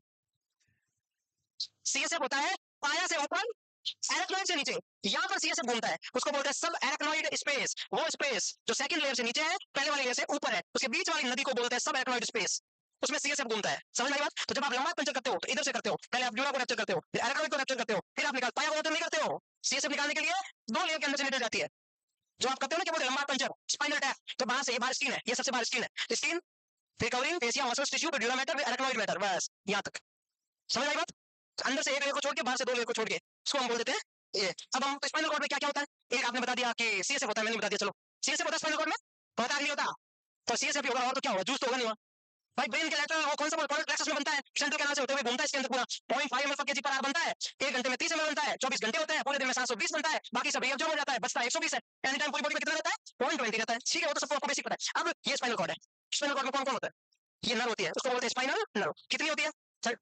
कितनी? 31 पेयर होती है। इसके अंदर फ्लूइड होता है, उसको क्या बोलते हैं? स्पाइनल फ्लूइड, सीएसएफ होती है। और इसके ऊपर की कवरिंग को क्या बोलते हैं? मेनिस। बस तीन चीजें याद रखनी है, कवरिंग मेनिस है, कवरिंग मतलब ढक्कन, उसके अंदर दो चीजें हैं, स्पाइनल फ्लूइड और स्पाइनल नर्व। तो न्यूरो ट्यूब क्या होता है अपन शॉर्ट में पढ़ लेते हैं, शॉर्ट एकदम सिंपल तरीके से। तो तीन चीजें, तीनों को बारी बारी से डैमेज कर देंगे, पहले ऊपर वाली को डैमेज करेंगे, फिर अंदर वाली को डैमेज करेंगे, सीवियर की बचेगी। पहले सिर्फ ऊपर वाली डैमेज हुई, कम सीवियर है, अंदर वाली डैमेज हो गई, ज्यादा सीवियर है। तो चलो एंटिटी देखते हैं, neural tube defect. Neural tube का स्पाइना बाइफिडा भी बोल सकते हैं कि स्पाइना मतलब स्पाइनल कॉर्ड बाइफिडा का मतलब खुला रह गया, बाइफर्केट हो गया, अंदर से कुछ बाहर निकल गया, तो स्पाइना बाइफिडा नाम दे दो स्पाइना बाइफिडा, ठीक है। कितने टाइप का? कितने का? सुनना अच्छे से सुनना। एक होता है स्पाइना बाइफिडा ऑक्यूल्टा, क्या बोलते हैं? एक होता है स्पाइना बाइफिडा सिस्टिका। सिस्ट की डेफिनेशन क्या है? ऐसा कोई भी ऑर्गन जिसमें से सेक लाइक कुछ बाहर निकला हो उसको हम सिस्ट बोलते हैं। तो कुल मिला के इसमें सिस्ट नहीं है, इसमें सिस्ट है, तो नाम दे दिया स्पाइना बाइफिडा, तो यही आगे नाम दे दिया सिस्टिका। पहले इसको पढ़ो, इसकी डेफिनेशन आती है पेपर में, माइल्ड डिफॉर्मिटी है, स्पाइना बाइफिडा की सबसे माइल्ड डिफॉर्मिटी है ये। इसकी डेफिनेशन है only tuft of hair seen, ये मेरा हाथ है, आप नोटिस करोगे जहां जहां बोन खत्म दोनों जॉइंट है वहां पे बाल है, जहां जहां कोई भी ऑर्गन कम मैच्योर होता है वहां हेयर ग्रोथ होती है कहीं कहीं पे, तो दोनों पैलेजेस के बीच में हेयर ग्रोथ है।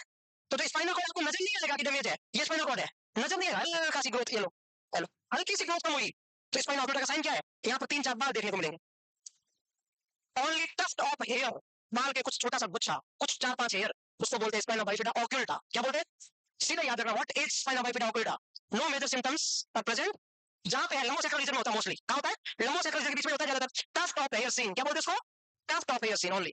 अब माइल्ड डिफॉर्मिटी है तो पैरालिसिस तो नहीं होगा, और लंबोसेक्रल रीजन मोस्टली पैराप्लेजिया करवाता है, तो पूरा तो डैमेज है नहीं, तो क्या हो सकता है? Weakness of the lower extremity, bowel bladder weakness, bowel bladder weakness और लोअर एक्सट्रीमिटी का वीकनेस, पैरालिसिस बोलते हैं। वीकनेस को क्या बोलते हैं? पैरालिसिस। और पैरालिसिस हो जाए तो भाई पैरालिसिस का मतलब क्या होता है? डिक्रीज सेंसेशन, वीकनेस हो गई। तो यहाँ आ गया tuft of hair seen and extremity और बोवल ब्लेडर और वीकनेस। फिर आता है सिस्टिका। सिस्टिका दो टाइप का, कितने टाइप का? अब सुनो, ये स्पाइनल कॉर्ड बना रहा हूँ, ये स्पाइनल कॉर्ड है, इसके अंदर ये खूब सारी नर्व है, इसके अंदर ये फ्लूइड है, और ये बाहर की कवरिंग है, ये स्पाइनल कॉर्ड की क्या है? कवरिंग है, इधर दोनों साइड में कवरिंग। एक नाम देता हूं मैं निंजोसिल, इसमें सिर्फ कौन बाहर आ रही है? सिस्ट से कौन बाहर आ रही है? मेनिंग्स, जिसमें सिर्फ मेनिंग्स, लेकिन कौन नहीं है, खुला नहीं है। एक सेट के साथ में, सिस्ट के साथ में कौन बाहर आ रही है? अफेक्ट ओनली मेनिंग्स, इसमें कुछ भी बाहर नहीं आ रही, दिख नहीं रहा। इसमें कौन है? मेनिंग्स अफेक्ट हो रही है, सिर्फ मेनिंग्स, अंदर वाला कोई डैमेज नहीं हुआ। तो मेनिंग्स का सील का मतलब होता है बाहर आना। कोई सेट के साथ में कोई चीज बाहर आती है, कवर के साथ में, सील का मतलब होता है कोई भी ऐसा ऑर्गन जो कवर होके बाहर आता है उसको सील बोलते हैं। क्या बोलते हैं? आपने नाम सुना होगा वेरिकोज सील, हर जगह नाम सुना होगा, सील ना हुई है, तो सील का मतलब कवर होके बाहर आता है। तो मेनिंग्स एक्सपोज होती है थ्रू द सेक, तो उसका नाम दिया मेनिंजोसील। अब इसमें इसके आगे लगा दो माइलो, क्या लगा दो? मायो मतलब होता है मसल्स, माइलो का मतलब होता है स्पाइनल कॉर्ड। माइलो का मतलब क्या होता है? मायो का मतलब क्या होता है? मसल्स। तो अपन क्या पढ़ रहे हैं? Spinal cord. स्पाइनल कॉर्ड का मतलब माइलो क्या होता है? तो नाम लिखो, ये तो लिख लो, इसके आगे लगा दो माइलो, माइलो मेनिंजोसिल। एकदम सिंपल है, टफ नहीं जाना है। इसमें क्या होगा? मेनिंज तो होगी, मेनिंज के अंदर वाले दो कौन बच गए? दो स्पाइनल नर्व एंड सीएसएफ। तो एक ट्रेली दिखेगी, एक सेट दिखेगा, उस सेट में आपको स्पाइनल कॉर्ड भी नजर आ रहा है, स्पाइनल कॉर्ड भी नजर आ रहा है और स्पाइनल नर्व भी नजर आ रही है। तो क्वेश्चन आता है व्हाट इज माइलोमेनिंजोसिल? सेक में से स्पाइनल फ्लूइड, स्पाइनल नर्व और मेनिंग्स तीनों एक्सपोज होते हैं, उसको बोलते हैं माइलोमेनिंजोसिल। लेकिन रैप्चर नहीं हुआ है, इसीलिए क्वेश्चन भी आता है माइलोमेनिंजोसिल का बच्चा डिलीवर होते ही कौन सी पोजीशन? उल्टी पोजीशन। कौन सी पोजीशन? Prone position. क्यों? अगर सीधा चलाए तो क्या हो जाएगा? रैप्चर हो जाएगा सेक। सेक क्या हो जाएगा? समझ में आ गया बात? मैकेनिज्म सेट हो गया पूरा? कोई डाउट? No doubt. आगे बढ़ सकते हैं। आयरन थेरेपी प्रेगनेंसी में, प्रेगनेंसी में आयरन नीड बढ़ती है और लॉस भी तो होता है, बच्चे को भी तो चाहिए, इसलिए नेगेटिव आयरन बैलेंस। 16 वीक से हर एक फीमेल को आयरन लेना चाहिए, कंपलसरी है। एनीमिया की डेफिनेशन क्या है हमारे में? 11 से कम हो जाए उसको बोलते हैं एनीमिया। प्रेगनेंसी में हीमोग्लोबिन 10 से कम हो जाए, एसिडी हीमोग्लोबिन का कितना गुना होता है? 3 गुना। तो एसिडी 30 से कम हो जाए वो एनीमिया, और हीमोग्लोबिन 10 से कम हो जाए वो एनीमिया। तो ये भी थोड़ी डेफिनेशन भी याद रख सकते हैं। 3 टैबलेट रोजाना लेनी चाहिए। अब देखो ये मैकेनिज्म समझ में नहीं आया, रुको एक मिनट, इधर आओ। देखिए हमारा गोल है किसी भी हालत में हीमोग्लोबिन 10 से ऊपर रखना। 10 से कम को क्या बोलते हैं? एनीमिया बोलते हैं। एक आयरन की टैबलेट होती है, उसमें 60 एमजी एलिमेंटल आयरन होता है। कितना होता है? 60 एमजी एलिमेंटल आयरन होता है। जितना आयरन होता है उसका सिर्फ 25% ही एब्जॉर्ब होता है। कितना? 25% ही एब्जॉर्ब होता है। तो 60 का 25 कितना हुआ? 15। तो एक टैबलेट खाओगे तो एब्जॉर्ब कितना होगा? 15 एमजी। और चाहिए कितना है? 45 चाहिए। कितना चाहिए? तो कितनी टैबलेट रोजाना खाओगे तो सफिशियंट होगी? 60 एमजी की 3 टैबलेट खाओगे तो 180 तो बॉडी में जाएगा। 180 का 25% कितना होता है? 45 एमजी होता है। क्या समझ में आया? वहां पे सुन लो। चाहिए कितना? 45 एमजी।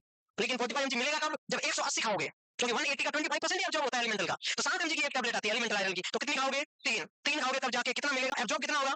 45। तो 3 टैबलेट खाओगे 60 की। समझ में आया क्या? एक टैबलेट 60 की होती है, 3 टैबलेट 25% खाओगे तो 45 एमजी मिलेगा। क्लियर है बात? आज बहुत बोलिए, मैं बीच में रेस्ट ही नहीं करी, तुमने कहा ही नहीं रेस्ट कर लो।